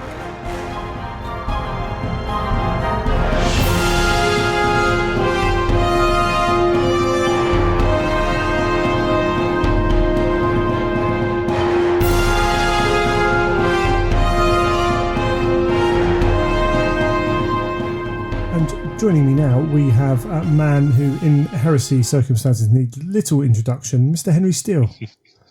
Hello, mate. How you doing? Thanks for having me on. Thanks for coming on. You're a well-known name for a variety of reasons, not just your painting, but also running through the wilds of Texas, avoiding midges and various other stories that I'm sure there are plenty of stories out there that have yet to come out as well. Hopefully never will. Yeah, and some of your travels and trails around Europe, Australasia and America and all that stuff. One of the Cult of Paint crew. Indeed. And, you're full-time with that now, yeah? Yeah, 100%. So Cult of Paint was it going full-time, really. So I run Cult of Paint full-time. I started it with Andy Wardle. Andy still does a load of the work with it, but he's also got his other business. But we're hoping we'll get to a stage where it's full-time for more than just the two of us. Excellent stuff. And we got you on just for a little chat. There's been some exciting stuff going on with GW in the world of paints. And, indeed. Just the most incredible paints ever, right? I mean, you need zero skill. You just, no ability. I've heard my miniatures will jump into the paint and paint themselves. That's basically it. Yeah, excellent. I'm with the other people. I can't believe the fact that this stuff doesn't instantly, when I just put it near a model, make that model look great. I feel it's been missold, if I'm honest. So yeah, I got you on part of like I've sent you some messages before the contrast books. I still haven't had a chance to get around to play with mine because I haven't started my 2 new armies yet. Another one. What other than the ogres? What are you gonna? Oh yeah, there's ogres for fancy. There's my well, actually, I'm not even going to use them on my Ruined Storm demons. I'm going to do that differently. But I have like some Blood Bowl teams. And I've got some Necromunda models somewhere in here. Yeah. And was looking at possibilities of doing other things with them as well. But that may or may not happen. You know, when you're starting an army, we've got another tool now to choose from. And I don't want to just start plugging away and see what happens. I want to get my army solidified in my head of how I'm going to paint it and then paint the whole army that way. So, That's smart. That's certainly how I approach things now.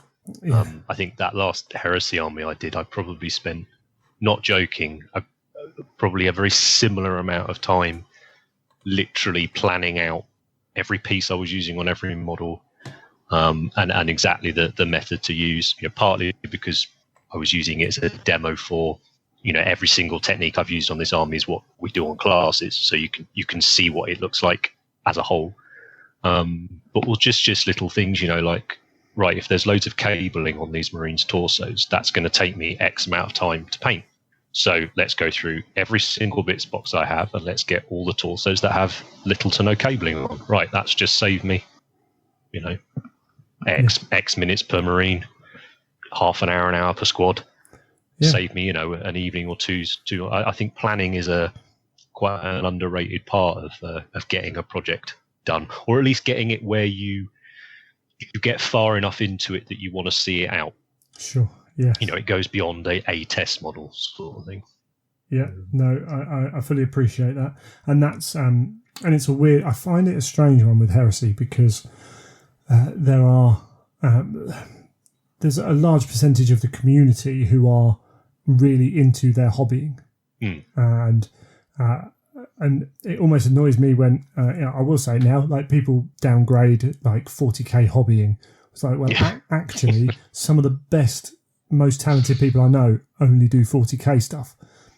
Yeah, there's a slightly different percentage in who are doing it, but let's not put down 40k because actually there are people out there with like 25,000 points of one army, all painted lovely. Yeah, it's funny you say that. I was at an event in Sweden a couple of weeks ago, a convention, and I was doing some classes out there, but I was also playing in a Titanicus event, and I was there for the 30k event as well, run by the Varangian Heresy guys, and it was held within a university, so all the classrooms were different events, and there was everything from RPGs, board games, role playing, all of it, and the Heresy event was a slightly tweaked Centurion format, a sort of Centurion with one tank, which was quite fun, very very. City fight themed. Oh, that's a novel idea. It was really nice. It made a lot of the armies look an awful lot like Back of the White Dwarf second/third edition armies. Which I think a lot of us have nostalgia for. But I wandered around, obviously during the day, and wandered into the 40k, not the competitive 40k event, just the 40k. I don't want to call it narrative. Everyone calls it narrative, and it's not narrative at all. It's just not a GT, and that's what I think this one was. And exactly as you've said, I would say the level of painting, actual execution of painting, was as good as the Heresy room. But what struck me was the composition of the armies. I certainly didn't find as appealing. Sure. Because they looked a lot more like collections of models as opposed to a sort of recognizable force. But yeah, from an actual hobby ability, there's phenomenal hobbyists in right across the breadth of the systems. Just within GW, even. Yeah. But outside of that as well, you've got the guys who play the historicals like the bolt action and stuff. There's some brilliant hobbyists in those Absolutely. games. And I think game style plays a major part in that. If you're always trying to chase the meta, then you don't have the time to spend 30 hours on a unit of 10 dudes. That's just not part of that game that you're playing, and that's fine. That's cool. When we get to Heresy, we tend not to mix with those kind of approaches, and that's fine. That's cool. Everyone's going to hobby the way they hobby. I know there is, in some circles, there is a real push for 40k to try and kind of echo what Age of Sigmar and Fantasy have done in having a paint rubric that is achievable for everybody, but will raise that base standard of acceptable model. It's a really tricky one, isn't it? It is, because I wouldn't like to be an organizer. No, there's that balance between with real competitive gaming. It's like, why should I get penalised because I can't paint? And paint, and you even get this in Age of Sigmar. You get in all game systems, anything competitive.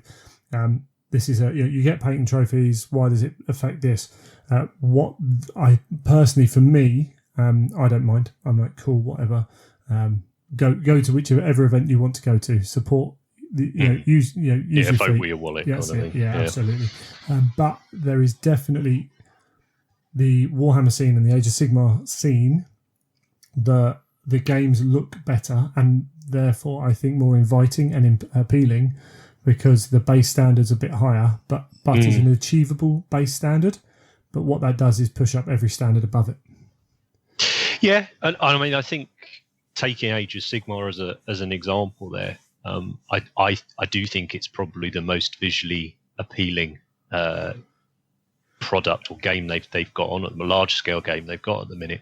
But I think a large part of that is to do with the fact that the vast majority of it are new sculpts. They're new miniatures. And the guys, if you've ever had the opportunity to speak with them at Warhammer Fest or an open day or anything like that, they very consciously sculpt the plastic models with painting in mind. They're making these models so that they are good to use a wash on, so that certain cuts in a robe or features on a face that you might think are a bit exaggerated, that's done because if you just put a wash over it, there's loads of recesses for that wash to run into and give you definition, and it makes it look nice on the board. Equally, they're wonderful for dry brushing because there's a lot of, as I said, the deep detail is quite deep, and therefore the higher the detail that is furthest out from the center of the model is quite far out, so you can dry brush them really nicely. So I think from an approach of what is an easy way to get a pleasing looking force on the board, I would actually say Fantasy right now, Age of Sigmar specifically, is probably the easiest one to. Easiest is the wrong word. Is probably has the least barriers to achieve that with. 40k. We've still got a lot of models in 40k that are, in some cases, decades old, right? Yeah, absolutely. I agree with you on that, and it's not something I'd thought of really beforehand. I also think there is an advantage for it to being a high fantasy game. Yeah. Because you've got so much more variety that the shackles are off. Yeah, you do. Helps. You always find that. I sort of dropped out of 40k quite a long time ago now from every aspect really. But I always found it most exciting when you had a lot of the Xenos releases coming out. For exactly that reason, I think the really nice thing the 40k setting has, and I include Heresy within that, is that setting it's space fantasy, isn't it? That's why I like it. I'm not a huge fan of very sort of hard sci-fi, if I'm honest. I like that space, that fantastical space saga, all that type of stuff. And I do feel the more they can exploit that, the better. I think my last favourite, a few years ago, when the Tyranids got their last big set of releases, and we just got all the big Griblies. It was awesome because they were these things that you didn't see, necessarily elsewhere, and they were being produced by a company that can afford the best sculptors, can afford the best machines. So we were getting these aliens, that were absolutely stunning models. Yeah, they could also afford to put out their design without having to worry about feedback beforehand.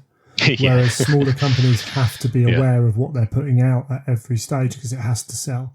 Games Workshop can afford to release a model range and go, we think this is going to sell, which I think helps. Yeah, they've got something crazy like 30 plus sculptors working now. Yeah, I'm not surprised at all. It's madness. It is madness. That's why we can't keep up. So within all that, you talked there about some of the models being designed to take paint. We've now got what appears to be a concerted effort by GW to assist everybody possible to be able to paint to a standard that they will be, I don't know, that we're comfortable with a minimum level and not put off by the aspect of painting. You were one of the guys who got to go up to Warhammer World for the contrast paint weekend, whatever it was. Yeah. So would they get hold of you and just a letter out the blue? That's exactly it, really. They contacted us, Cult of Paint. Which was obviously Andy as well. Andy's outside of Cult of Paint. Andy's is one of the winningest painters currently painting in the world at the moment.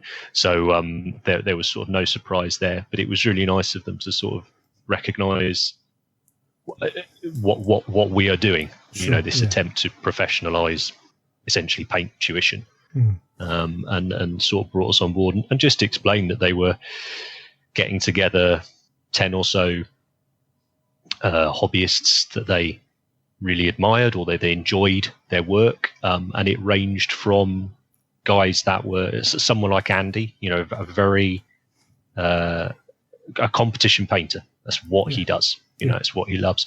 But you also had people like Jeff Fader.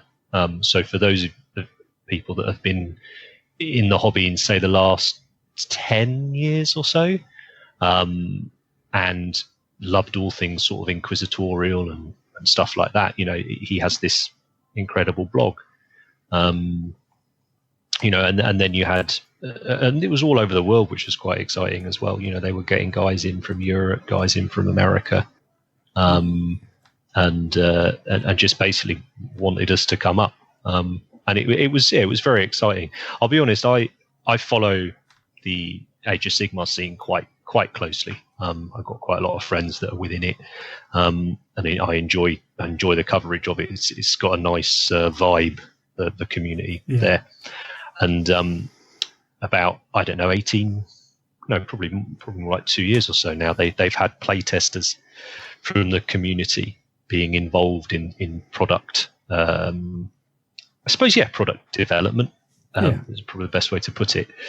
And essentially that was how they pitched it to us, or how they spoke to us, is that that's getting those external play testers and their input has been a real boon to everything really that they've been doing. They just said they'd like to do it with the hobby products as well, which is awesome. It is awesome. There was a few things we went up there for. Contrast is the one that's out at the moment. Sure. That's the one in that's been released. But it's just really as someone who's been a fan of the universe since 25 years or so now, probably a bit more than that.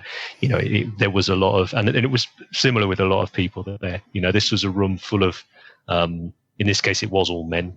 This was room full of grown men, essentially wigging out a little bit that we were in the room with the big eagle on the window and things like that. So there was an element of that, I won't lie. How much in that letter were they upfront, or was it? It was honestly. They didn't tell us whether it was a product. Sure. They didn't tell us whether it was an event. They didn't tell us whether honestly, nothing.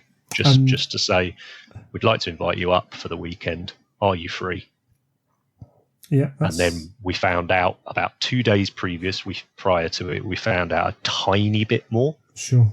But we didn't know anything until we were sat in the conference room that morning. And that's, that's not me digging at GW. I completely understand the reasons for doing that. I was just curious on that front.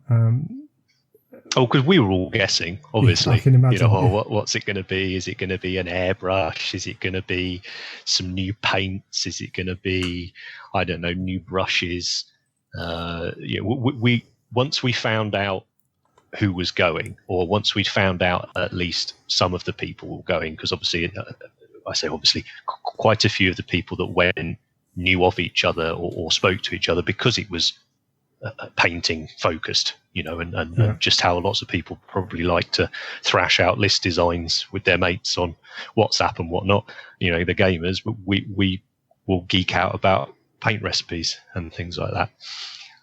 So once we knew a few people that were going, there was sort of this must be something to do with painting. It's got to be. Sure, yeah. It's got to be something to do. But that was really as far as it went, because we were all sort of going, well, they only brought out the new range a couple of years ago. Yeah. The big hope obviously was that we'd turn up and they'd announce that they were going to get rid of the awful pots. And we're like, doesn't really need a whole weekend, does it, to celebrate that? And sadly, as everyone can see, they've not done that. We did feed that back though. But it's their choice. Getting rid of those pots after releasing pot holders for those pots was possibly a little. You'll notice that the contrast is now a new size of pot too. Yeah. It sits in between the small pot and the big pot, so I don't think they're going anywhere. No, absolutely. And that's a different thing, and everyone can have their opinion on that, and that's great. So you arrive, and as you say, the famous eagle room, whatever they call it, and it dumped on you. Then here we go, guys. This is what we've got for you. So honestly, we met, cup of tea and biscuits while we're waiting for everyone to get there, and then we go, right, come with us into the, I don't know what it would be called, not the boardroom, but the room where everything was being presented. And there was one of those roller banner things. Sure. I don't know what they're called. And it just had, what did it have on it? Should have taken a picture. It was quite nice. It was like a bespoke banner just saying, welcome, whoever it was, to this hobby. I can't think what they called it now. I'm going to murder it, but essentially imagine a banner saying, oh, welcome to the hobby research weekend or something like that. We're like, oh, cool, great. Okay, still none the wiser. And then we go in and sit down, and there are all sort of cabinets full of these mainly marines painted in all these different colours. And then a ton of pots on this table, none of them labelled, just blank pots. Sure. And then a big poster on the wall with this battle ready phrase that they're clearly wanting to push, and may have been pushing for some time. I don't know, if I'm absolutely honest. As I said, my knowledge of what they've been doing with 40Ks sort of dropped off a bit in the last few years. Well, the first hint was Adepticon. Right. So that was the first kind of something new's coming. And that was the 50 Shades of Sprue. Oh, no, I see. No, it's this phrasing of battle ready. Which essentially this poster was, what you've been doing before was base coat, wash, done. Yeah. I think that came in sequence with their advertising. Was like that. That was the second step. Beyond the first teaser video was then battle ready. So it's not been out there long. A huge amount of time. But that was it. That was our sort of what is this? And then we got various presentations from the heads of that product development, the army painting team, the heavy metal team, and just was just a great day hearing their thoughts about it all. And the nice part was they were very honest, I suppose, with their experience of working with it. I think there was possibly an element of they knew perhaps they had to be very accurate and honest with what they said about painting in that room to the people they were talking to, because there was a very good chance that us as a group probably were familiar with other products, and also the limitations of what you can actually do with some products. And to their credit, they were really great at sort of going through how they saw it fitting in, why they'd created it. There's a lot of, it's easy to think of G-Dub as the big evil, isn't it? And this sort of faceless corporation that produces stuff we all love, but we love to hate them kind of thing. But there are, just that weekend alone sort of exposed to me, there are an awful lot of incredibly passionate people that are working there, that are quite an exciting new generation as well. Yeah.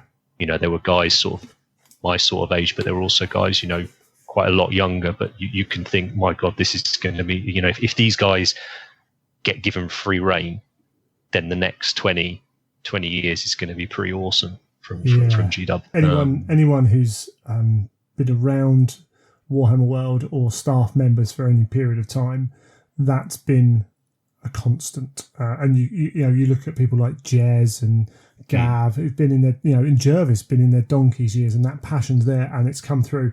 And I actually think that is the one thing about their recruiting process, which is brilliant. They tell experience is not an issue. Attitude is more important. And I know that there are people who have joined the company and left very quickly because they don't get it, as it were. It doesn't work for them. But if it works for you and you're in there, then you can go far in the company and do good things. I think it has its downsides, don't get me wrong, but that's its positive. It's find that balance, isn't it? Yeah, that's its real positive, is you get these people in there who are committed and passionate and hopefully skilled with that as well. For sure. It did come across. And as I say, the whole of that first day was very much essentially presentations. Sure. So we were absolutely frothing, at the mouth by the end of it, to get our hands on these paints. Yeah. And then it was and you can play with them in the morning kind of thing. And it's like, oh, come on, let's crack on and play around with them. But yeah, as I say, that was day 2. And day 2 was free reign, you guys playing. It was amazing. We walked back in the same room, been changed up. Everyone had their desk. Everyone had a full set of paints. I think it was a full set, near enough a full set to play with. Perhaps a few of us had to share because, at the time when we were doing it, it hadn't gone into production. These were the pre-production pots. So they weren't labelled. They weren't anything like that. So they were to be quite precious with them in the one sense, but that never came across. Like, it was literally, here's this. They had the whole table of every other paint hobby product they produced. Cool. And they just gave us a couple of models that had been, so some models had been primed with the new grey primer, the grey sear, and some have been primed with the new bone colour primer, the Wraithbone. That was it. Just go at it. Wonderful. Which is a pretty awesome thing. How hard was it for you to kind of get to grips with? Had you used similar products before, I suppose? There aren't. This is obviously a question we've had a lot, right? As for what we do, aren't they just inks, or aren't they just ghost tints, or aren't they just army painter washes or dips? And they aren't, and that's the tricky thing, because they're like a few products that have been combined together. I think it's probably the easiest way of saying it. So it did take a good, morning session to really begin to even touch on what you could do with them. Because I suppose that was the other side, right? Is that no matter what they say, and we fed this back. No matter what they say, this product is probably aimed more at a either new painter or someone who is reluctant to paint, or someone who is very, very time poor, but wants to play with painted models, as opposed to people that are painting for competition. But I think what perhaps people aren't considering is there's a huge wedge of people in the middle who just are quite geeky about paint and quite like painting. And I would class myself as that. Yes, I've done competition painting and that's gone well and that's fine. And I've done army painting and that's gone well and that's fine. But the whole reason I got back into the hobby and started painting was purely to paint and relax and de-stress. So whenever I see any new paint product come out from a company, I will go and buy some and try it out, because why on earth wouldn't you? It's good fun. So that was sort of the approach I think we all took in there. And given the caliber of some of the other people that were in there, it didn't take long for you to see the potential in what the product could do. But it's a tough one. It's like we joked about at the start. It's if you genuinely took their marketing on face value, they're more for you, I think, if I'm being absolutely honest. I mean, did you really expect it to be something that you just hurled over your model and it painted it nicely? That's quite ignorant, or quite naive. Yeah, definitely naive. Well, yes, they have hyped it, but they're a company, right? They want to sell something. Exactly. It's naive for some and ignorant for others, because there are people out there who are like, well, GW said this. And I'm like, do you hold links to the same standards? Right? When you if you sprayed Africa over your, do you expect 10 women to follow you up the street? No. Well, they're advertising, And I think that's where hopefully we're going to see over the next. It's funny, the bit that they clipped for the promo video when we had our little interviews with them, was the bit they clipped. I said was, I do think they'll have a similar impact to the foundation paints and the Devil and Mud what was it called, Badab Black, and Devil and Mud, when that came out about 10 years ago, somewhere around there. And I think that will happen with the contrast. I think you will have probably quite a few of them that are more niche, but you will, over time, I think you will start to hear some of them referenced more and more and more as the go-to product to do X on your model.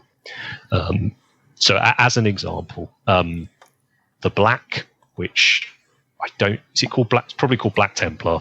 I'm going to go with that. Something like that. I can't remember.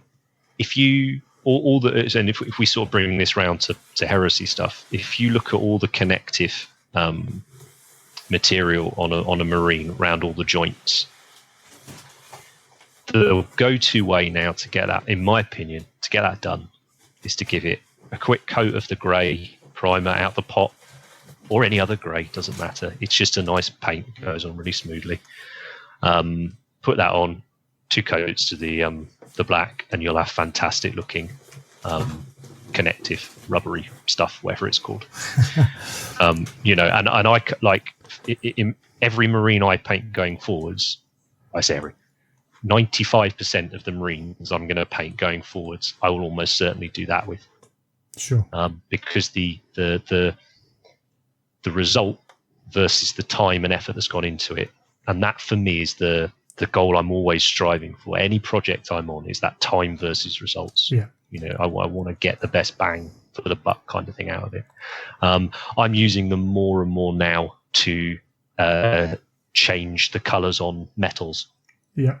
You can get some really lovely colours with that. They are somewhere between a wash and a glaze. Now, that's not, lots of people are saying that, and that's not necessarily helpful, right? Because as we've discovered, an awful lot of people don't really understand what a glaze is or have very different interpretations of it. So the easiest way to say that is they behave a lot like a wash. So if you've used Devil and Mud on anything, they behave an awful lot like that. They're a little bit thicker, but they behave generally a lot like that. But they will stain or tint or change the colour of what they go over, like a glaze does. Whereas a wash will tend to generally pool in the recesses and sometimes give you a slight staining on a surface. But on the whole, you're using it to wash into the recesses. Now, generally when people are glazing, they're wanting to change the tone or the saturation, so how vibrant a colour is, how red the red is, on their model. They will glaze a colour over it. And generally when you're glazing, you want a paint that is very, very high pigment count. So so an ink, for instance, is the extreme of that. So an ink is a ridiculously high pigment count. So it's a very, a red ink is very red, but it's also incredibly thin. So you can apply a very, very thin layer of it so that you can still show whatever paint color you've got beneath it, and it will just tint it. So when you hear people talking about saturation, things like that, that's what they're talking about with that. And the contrast paints have that property. And that's actually the way I'm seeing a lot of the high-end painters using them. Andy spoke about he's been enjoying using them with his NMM Gold. I know Darren Latham did a really good post recently where he tried to replicate that sanguine oil he did a few years ago with them. It's worked really, really great. And Rich Gray, the friend of ours who was there, he's been using them a lot to, things like just bump that colour up if you're painting a power weapon, or just bump the colour up a little bit if you want the hair to be a different colour on your model. Sure. So that he's painting very traditionally. So he's not using contrast paints the way that we're seeing them advertised. And that's fine, because let's be honest, 90% of the people buying them, they are advertising it correctly for. But just like all the other paints, they have multiple applications. It's a real what you talked about, like two ends of a spectrum. I hope that wasn't meant to be condescending. No. Sorry, jargon really grinds me, so I was trying to. There's only so many ways we can describe stuff, and I don't think anyone would have a problem with that. It gives you a very clear picture of what you mean, and that's fine.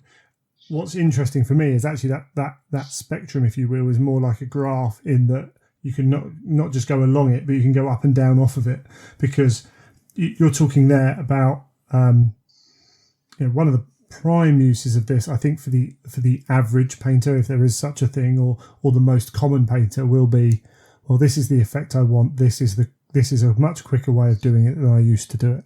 Yeah, and that isn't necessarily the same as, by contrast, slap it on, get results. That's exactly. That's actually a different way of utilising it.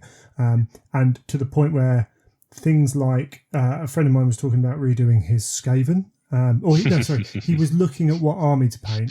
And I'm like, well, you own a load of Skaven. He's like, oh yeah. And I'm like, well, just buy the spray paint, whichever one you want, and contrast fur them. Because my word, if there was a paint made for doing a job, that is amazing.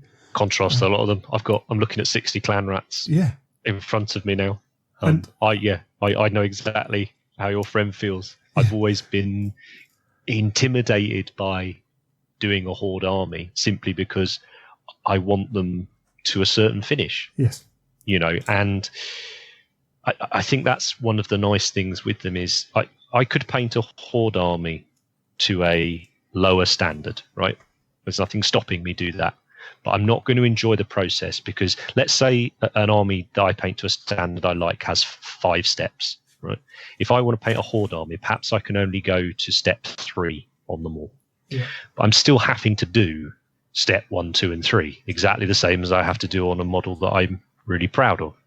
So time-wise, it's still taking me, whatever that is, 3/5 the time I would be spending on that model. And a lot of people, I'm sure, find, I know I do, that the initial steps are the painstaking ones. They're the laborious stages. It's why an airbrush is an incredibly useful tool for army painting, because it lets you get what are in a lot of cases is a step that requires very little actual skill. Getting a base color down. Yes, there's a degree of ability being able to have a smooth base color, but it's not. It's not necessarily where you should be putting your time and energy. So if you can rattle can it or airbrush it, great. And that's where these contrast paints, for me, have come in, because I'm doing these Skaven and it's taking me a fraction of the time. And am I happy with the result? Well, no, it's not as good as I want it to look, but it's only taken me X amount of minutes. Yeah. And actually, looking at in the grander scheme of it, I want to be playing some games with some friends. One of the things that stopped me playing games is I don't want to play unpainted. Yeah. So for someone like me, a horde army is now achievable in a realistic sort of time frame. Yeah, whatever level we're painting at, we have a goal to achieve with our painting. And frankly, whatever you do to get you to that goal is valid. And it doesn't matter. Cheating. Got to love that phrase, absolutely. right? And that doesn't matter whether it's, I'm embarrassed of having grey models, I just need paint on them, and their eyes are all wonky and whatever. Cool, great. That's what you want to achieve. Or I want to win a golden demon, right? Whatever you do to get you to your goal is a valid way of painting that model. Yeah.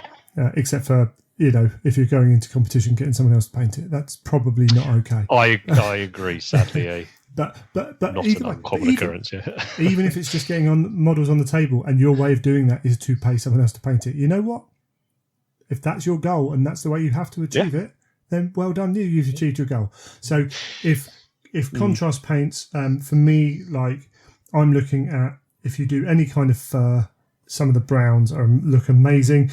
Browns are great. You're talking about those the joints in power armor. I'm looking at Guilliman flesh as being probably going to be a staple of mine. I haven't even really used it yet, but I've just seen it and I'm like, why not?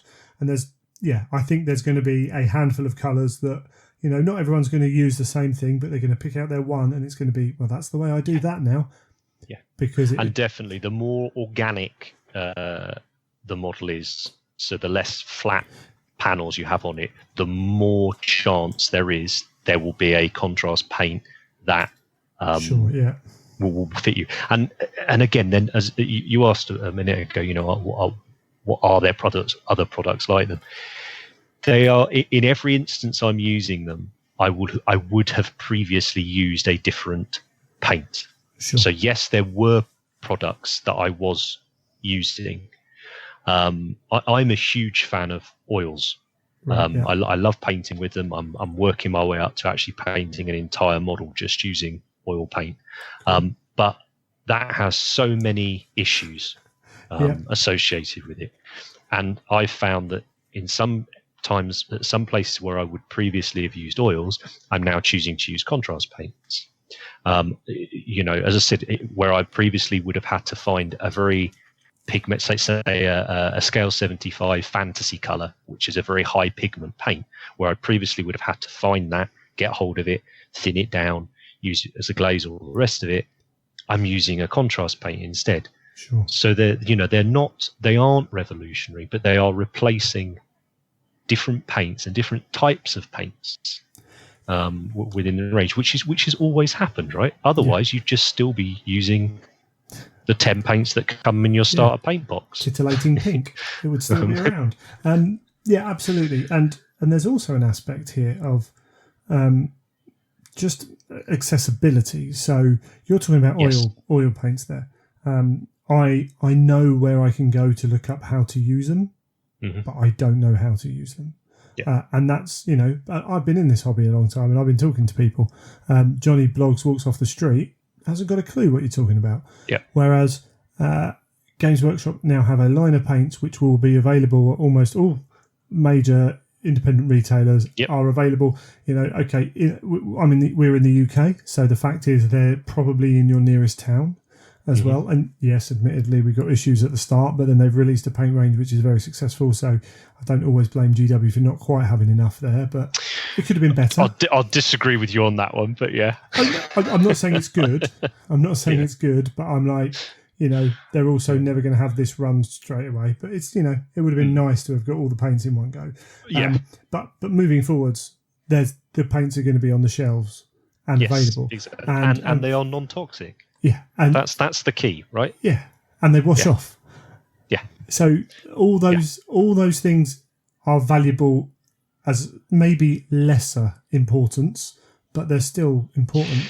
I mean, I wouldn't even necessarily say of lesser importance. I suppose for me, we teach a lot of classes, right? Sure. And in some of our classes, we use one of the focuses is introducing people to a huge variety of brands and types of paint or products, and as we're doing it more and more, we're becoming more and more conscious of the responsibility to explain to people, no, you do need to put a mask on when you're doing this, or you do need to be using gloves for this, or we recommend that you do, that sort of thing.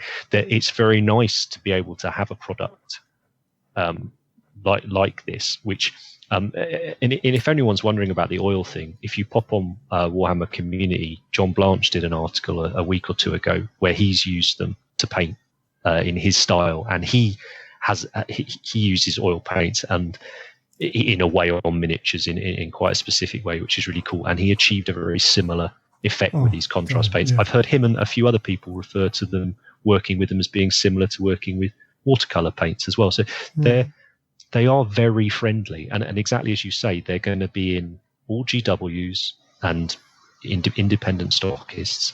The chances are this range isn't going anywhere.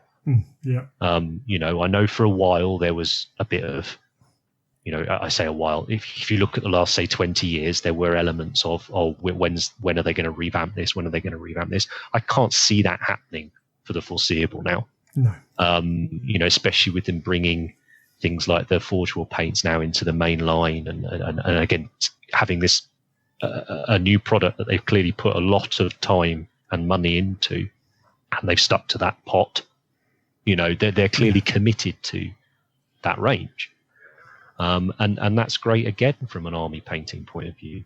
As you know that let's say I'm done with my Heresy Ultras now, but in a few years' time, if I want to go back to them, if I'd use GW paints, I'd be confident they'd all be there. As it is, are my Scale 75 metals going to be here in 5 years? I don't know.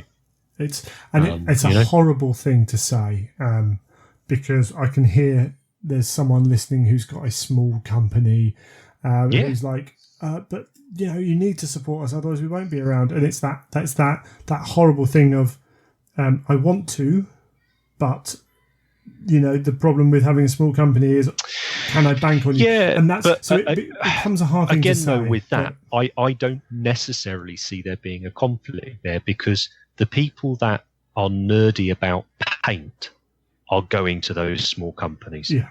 Those small companies bring a new range out. Me and Andy are there. Soon as that paint drops, we're ordering the lot. We may never use it, but we want it. We want to give it a try, and that's partly personal curiosity of what the thing is like, because that's how we got into this job, because we were geeky about paint to begin with.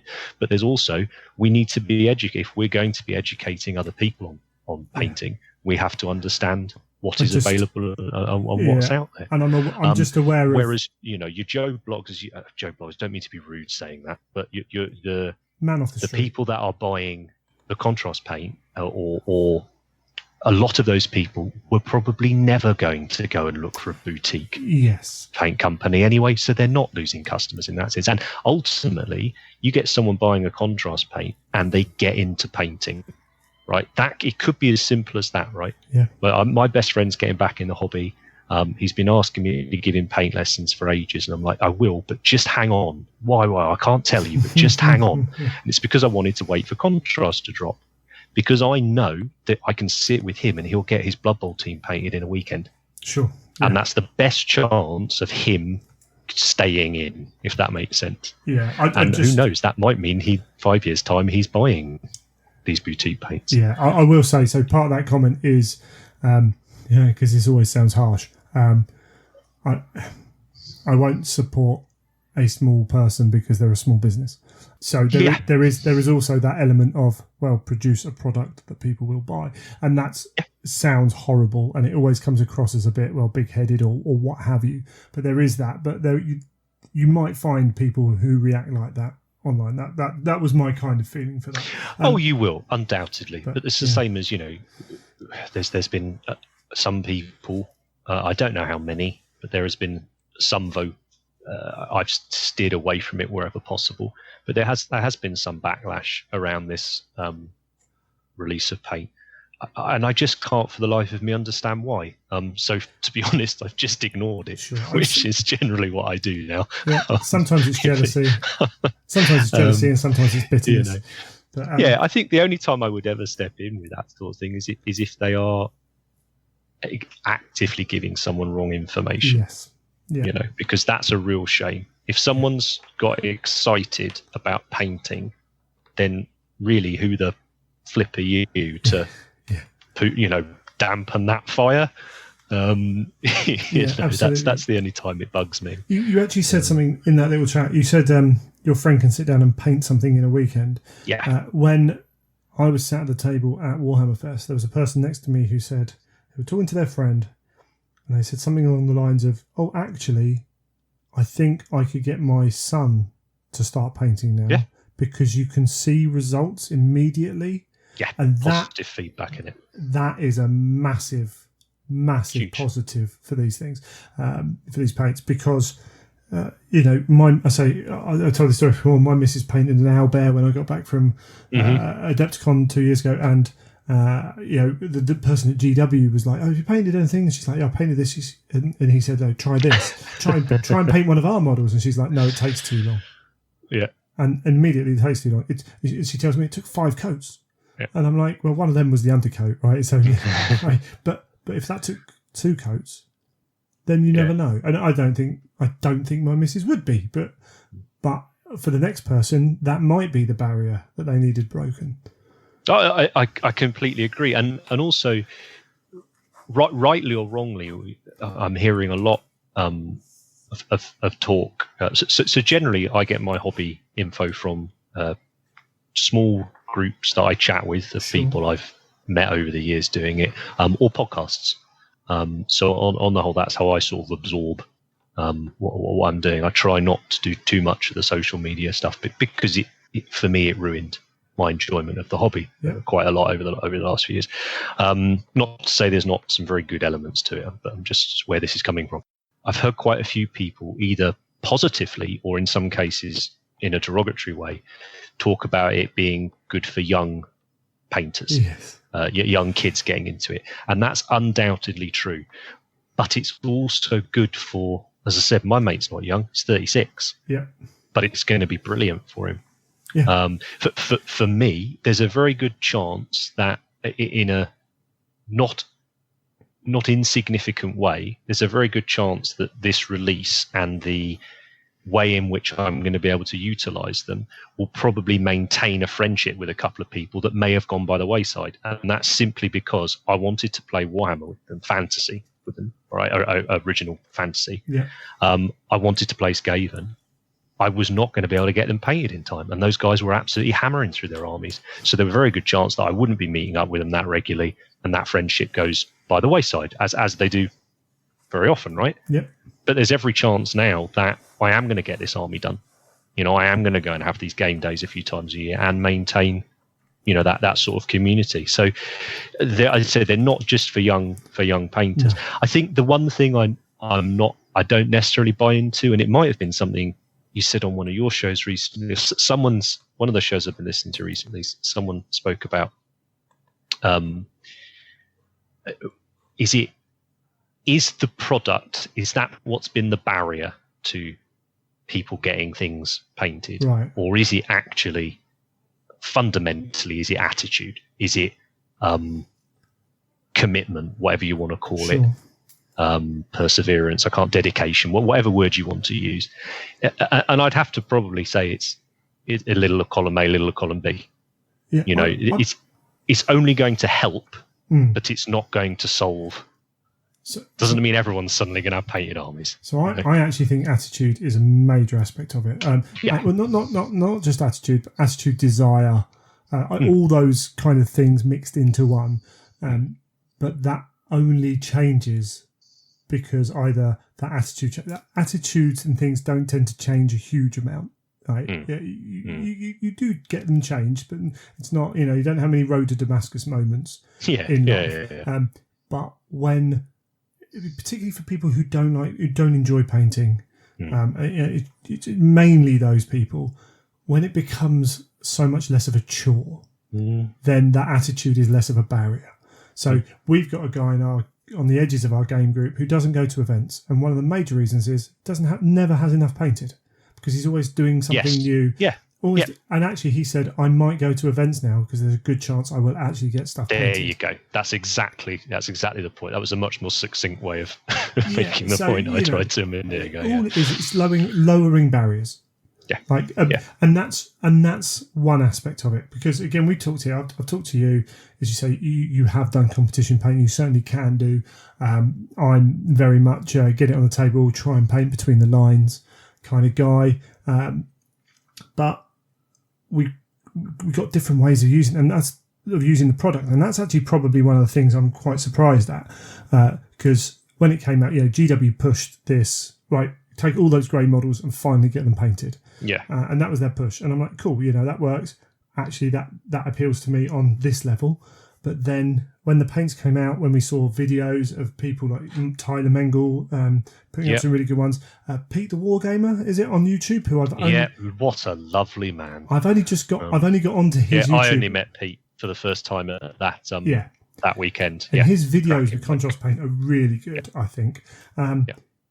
They can be used in a variety of ways, and we're not even there yet. What then made me kind of think, wow, was John Blanche's work. Yeah. Which was like, it was John Blanchian. Recognisably Blanchian, wasn't it? Yeah. And he was happy with it. What made me laugh was on his Facebook page, someone on his personal Facebook page then kind of said, this isn't up to your usual standard. Or that's whatever. always good for a laugh, that page. Yeah, and it's like, hold on, he's painted something he wanted to paint. Right, no, you're having fun wrong. Yeah, exactly. That's, you've got to make sure someone tells you that. And especially bearing in mind that it's John Blanche because I remember John Blanche added me as a friend on Facebook when I was at Adepticon. And I was like, who's this Blanche? Like, that's not right. And then someone pointed out, oh no, that's actually John Blanche. And I'm like, why is he requesting a Facebook call from me? So I can only think that there's a good chance that this bloke was added by John, and then you're slagging him off. Okay. Yeah. And that's partly the internet. I heard someone say apparently the internet, when people interacting online are interacting as if they're 2 drinks in, which sort of makes that's not lower inhibitions. Some people, absolutely. And it's a generalistic thing, but that's why you get that bit more aggression and also that bit more, we love you, and all that kind of stuff. This goes back to a chat you were having. Was it the round table maybe episode you were having a chat about it? But essentially this concept of the death of the moderate, right? Yes, absolutely. You either love something or it is the worst thing that has ever been created. Because your voice has to kind of tough.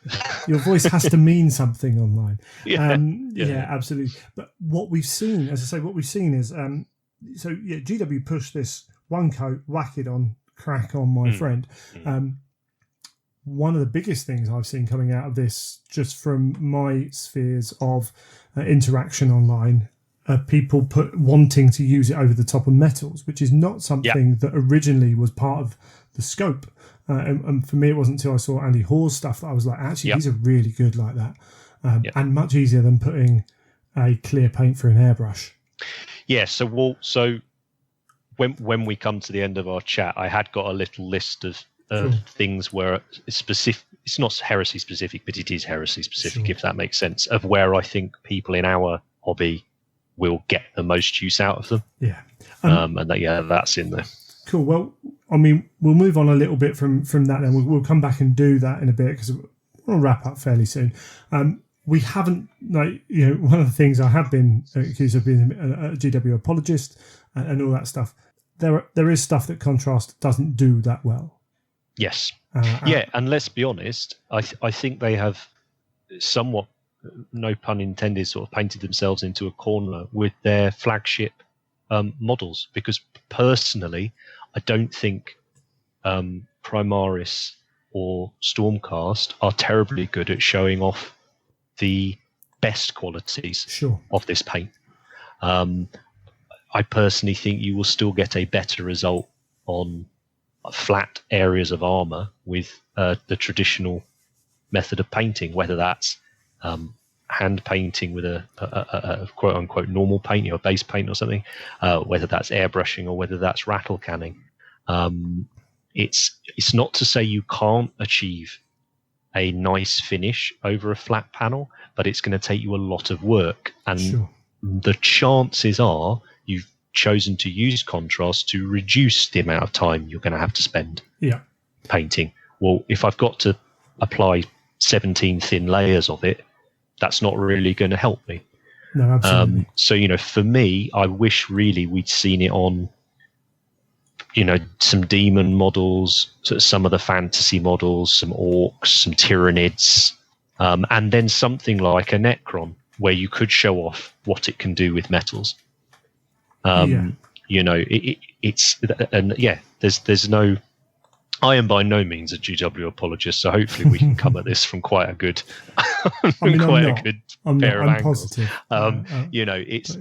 What was very nice with this product was that we were invited by GW, so that's a huge personal, boost, right? Yeah. It validated what we were doing as a company, so that was huge.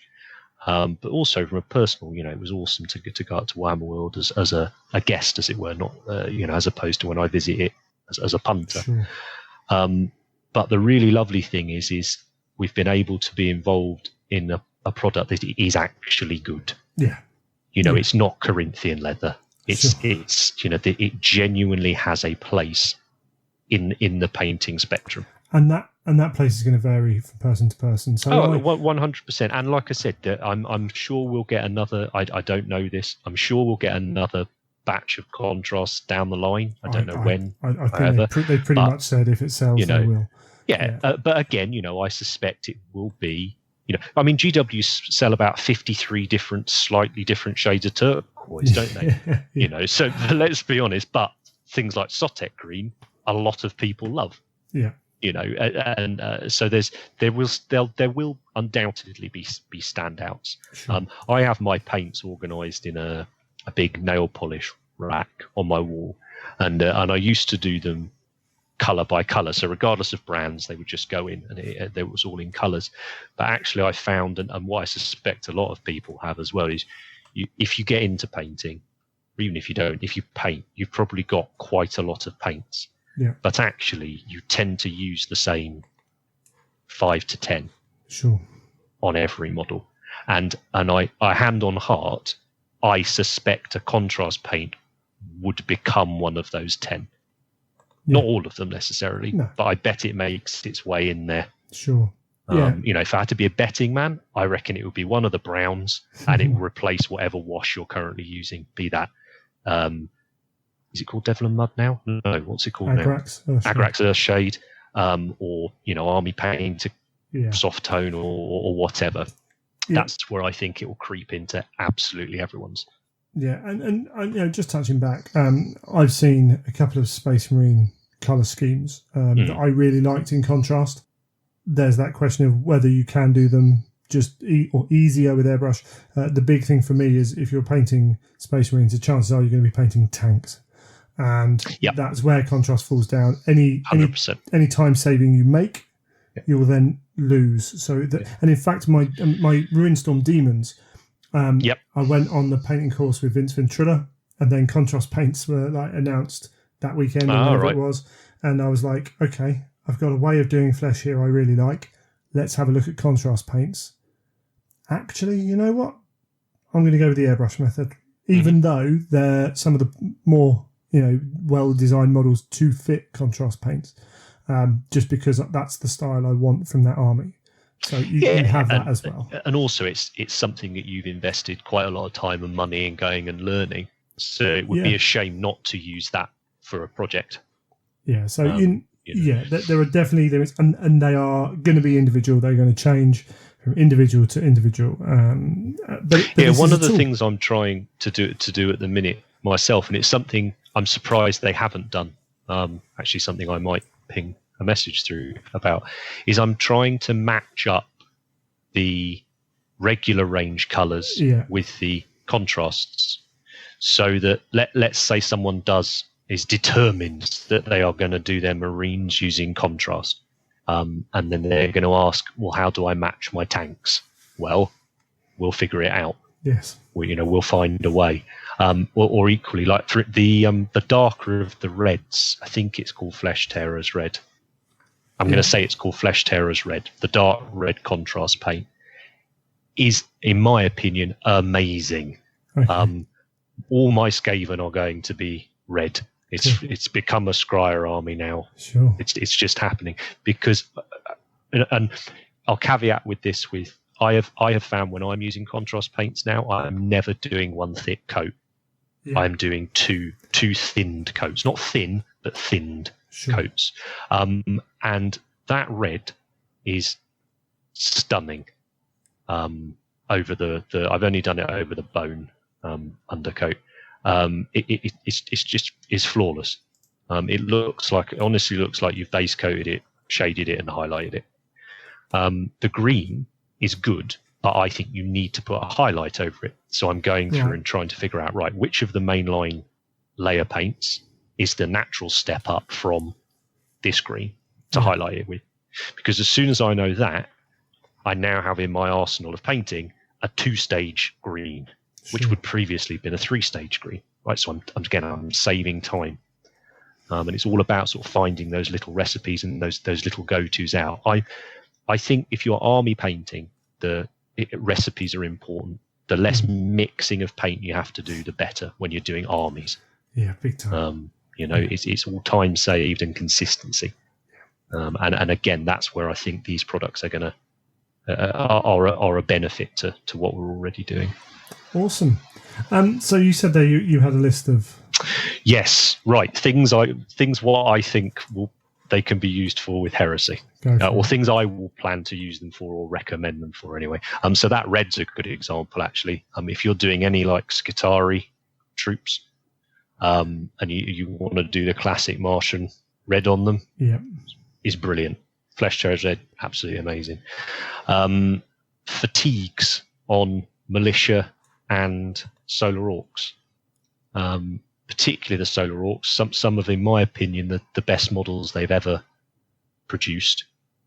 But everyone is basically a character model. Right, yeah. Again, my opinion. So painting them has always intimidated me. I'd love an army of them, and I might well have one now, because actually doing the fatigues on them now, or doing the fatigues on your classic Cadian model or whatever, these contrast paints are going to be absolutely fantastic for it. The connective bits on the Marines. I am not a fan of OSL on Heresy models. I really like it on fantasy stuff and things like that, but for my personal taste, I find I don't like special effects that so much on my Heresy stuff. I prefer to treat it as a sort of historical-esque type style. But I do think you can use these to give quite a nice little glow. So around a plasma coil or around some eye lenses or things like that. And again, that's mainly because, as I said much earlier, on the saturation of them. You can put them on and they will give you that vibrant color, but it won't overtake what's under it. That's one point. I really thought to begin with, giving them a proper zenithal highlight would help the contrast paints a lot. So by that, I mean working up from black through grey through white would give you a better result. Having done it quite a lot now with them, I don't think it's of any benefit whatsoever. Sure. I actually think when the contrast paint goes over any dark, so a dark grey or a black, it actually goes quite horrible, the colour. It really washes it out, really desaturates, horrible. What I'm tending to do now is if I'm doing a whole model, so another thing I think would be great for Heresy is the Ruinstorm stuff, so demon lists. If I was doing let's do a Plague Bearer as an example, or any of the demon models, I would be rattle canning it, the primer colour I want. A few people have asked, do you have to use the primers that they've produced? No, you don't at all. What they have produced are two very smooth, super smooth, light coloured primers, which if you've used rattle cans before, whether you use GW or Rust-Oleum or Halfords or whatever, you'd have found that generally the lighter the colour you go, the chalkier the finish is going to be on your model, and that's simply to do with pigment size and whatnot with the paints. But what they have produced with these are two very nice, smooth, light colours, which so far in our English climate, which over the last 2 weeks has been everything from like single digits hailstorms through to today, everything's dead because it's like the Sahara outside. I've achieved consistent results with them. Yeah. So with my own money, I would, if I'm doing a project where I'm going to use contrasts a lot, I would buy those primers because of that consistency. If I was only planning on using contrast in very small areas on my model, just go and buy the little pots of colour or use a colour that you know gives you a smooth finish, but keep it light. So as I say, if I'm doing this demon model, I'm going to rattle can him with my bone colour, and I would then probably dry brush him white. Right, okay. And that will just pick out the edges on these models, and you will effectively zenith or highlight in a way, except what you're doing is rather than going from black to grey to white, you are going from light grey to white. Yeah. So there's still a little bit of a boost there, but for my money anyway, that gets the most out of the contrast properties, cool. Because they create their own shadows so well. You don't really need to push the shadow too much. You can push the highlight a little more, hence the dry brush. So I think for demons, they're going to be invaluable. If you don't want to play with oil and enamels and things like that, they're going to give you a really, really nice tool to use for them. And then weathering. I think a lot of people who enjoy Heresy and a real personal pride thing is a great deal of the fantastic looking Heresy armies out there. We've had a very small part to play, with that painter. We've helped them learn one or two things maybe that they weren't confident in before. They have then gone and put all the work in. Don't get me wrong, I'm not trying to claim credit for their work, but it's really lovely to see them achieve all these amazing looking armies. And I think that there is an aesthetic to Heresy. Of course there's lots of different styles, but I think there is that a lot of people do enjoy that weathered, dirty, grimy look on the Heresy models. And again, your contrast paints are going to be super useful. So exactly the same way in the past where you might have used Null Noil or Agrax or Army Painter or whatever, maybe grab one or two of the browns or flesh tones from the contrast and give them a try and see how you get on with them. Because they're going to really lovely way to grime up your metals and things like that. Sure. That's my sort of ways I anticipate them being most helpful for the majority of Heresy hobbyists. Yeah, and I'm sure there are new tricks and tips that are going to come out as well. So these are new paints. A lot of people are playing with them. Sorry, yes, and clears. You said before, clears through the airbrush. Amazing.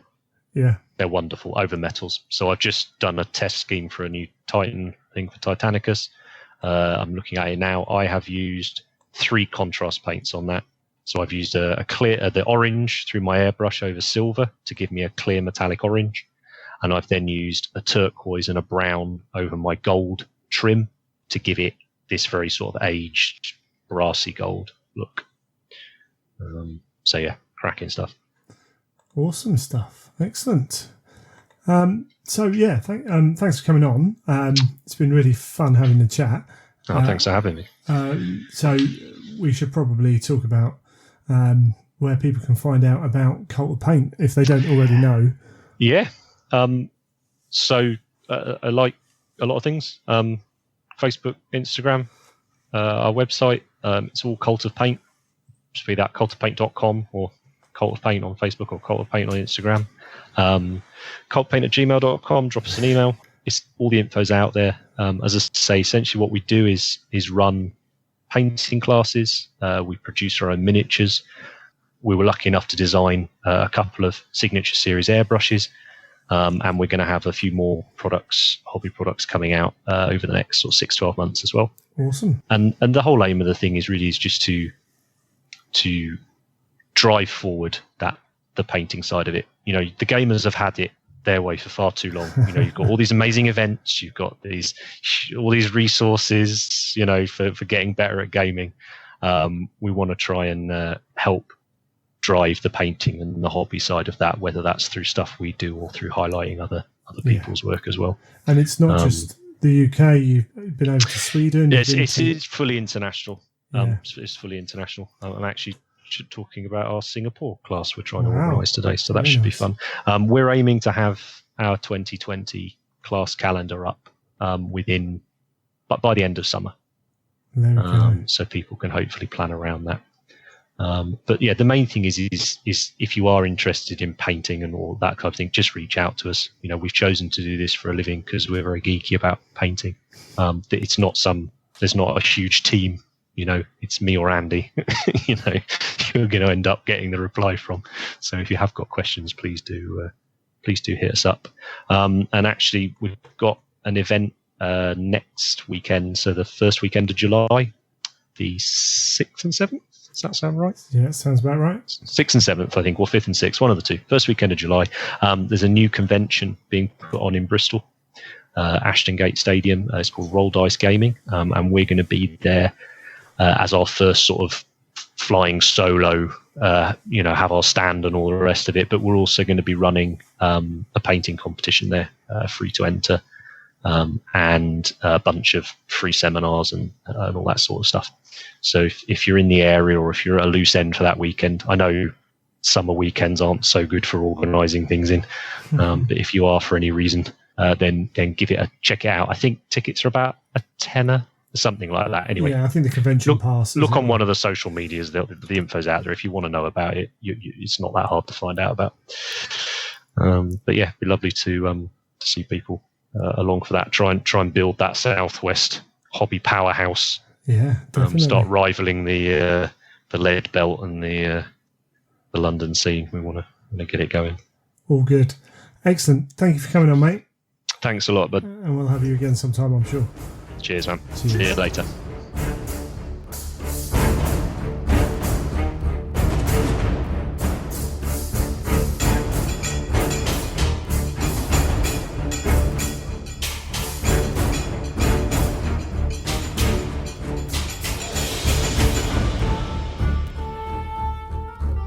And thank you for making it to the end of another episode of The Imperial Truth.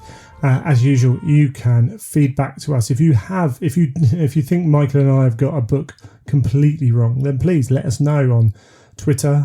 Both Michael and my handle are both in the show notes. Michael's at Track of Words. I think it's track_of_words. I'm at Child of Fang, or just through the show at Imperial_Truth. If you want to give a more detailed bit of feedback, then you can always email greg@theimperialtruth.com.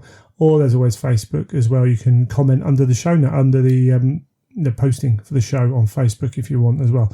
All those are perfectly valid ways of getting in contact with us.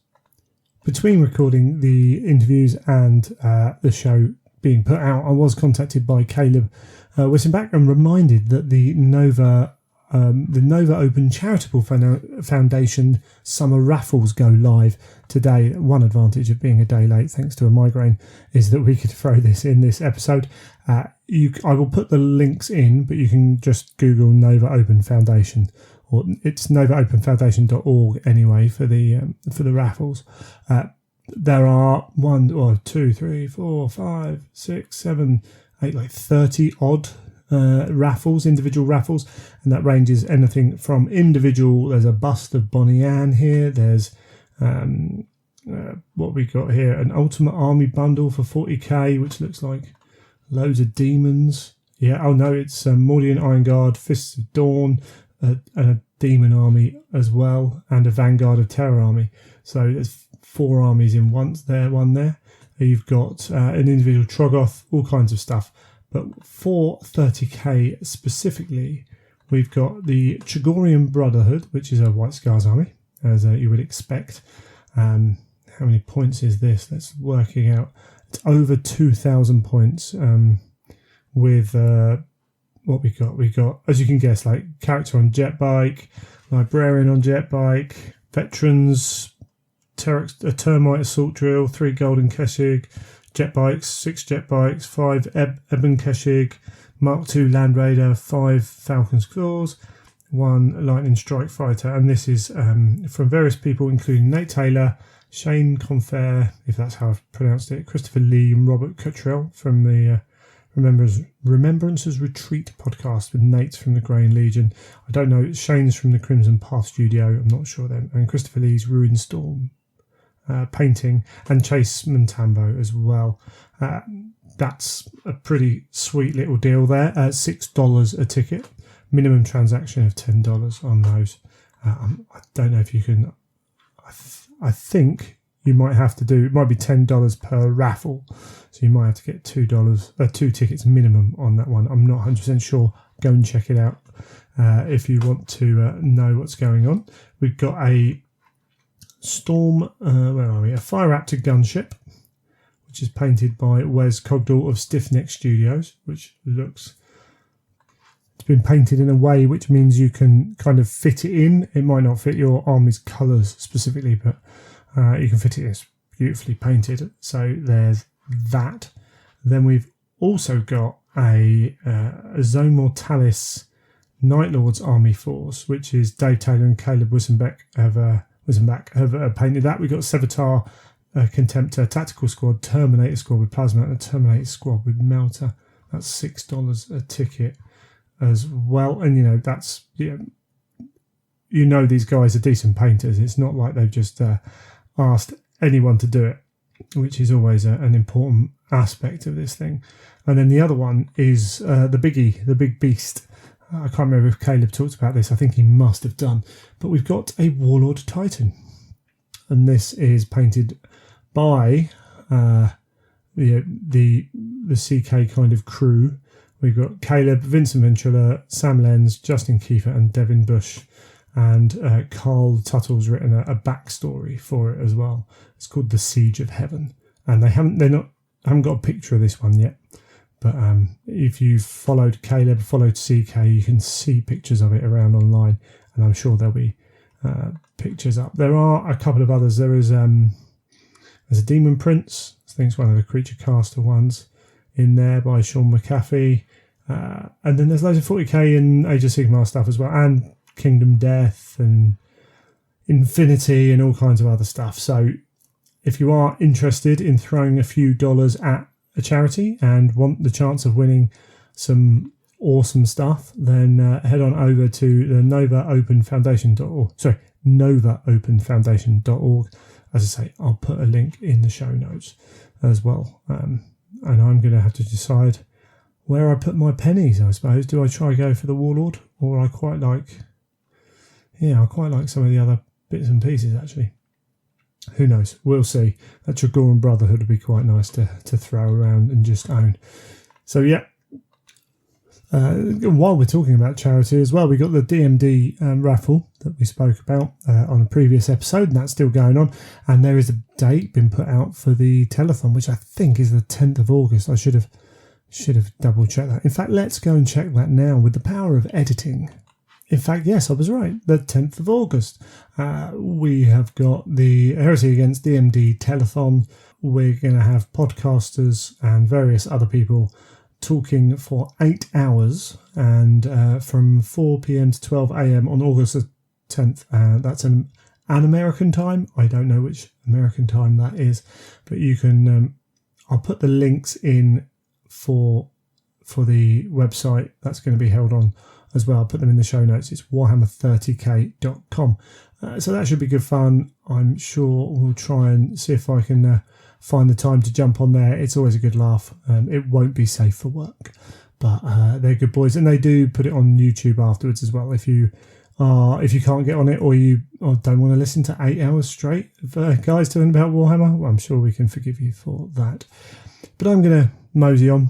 I think those two charitable things are more than enough info for the outro. And my voice is getting tired. So, yeah, we'll leave that there. And thank you for listening. You have been listening to The Imperial Truth.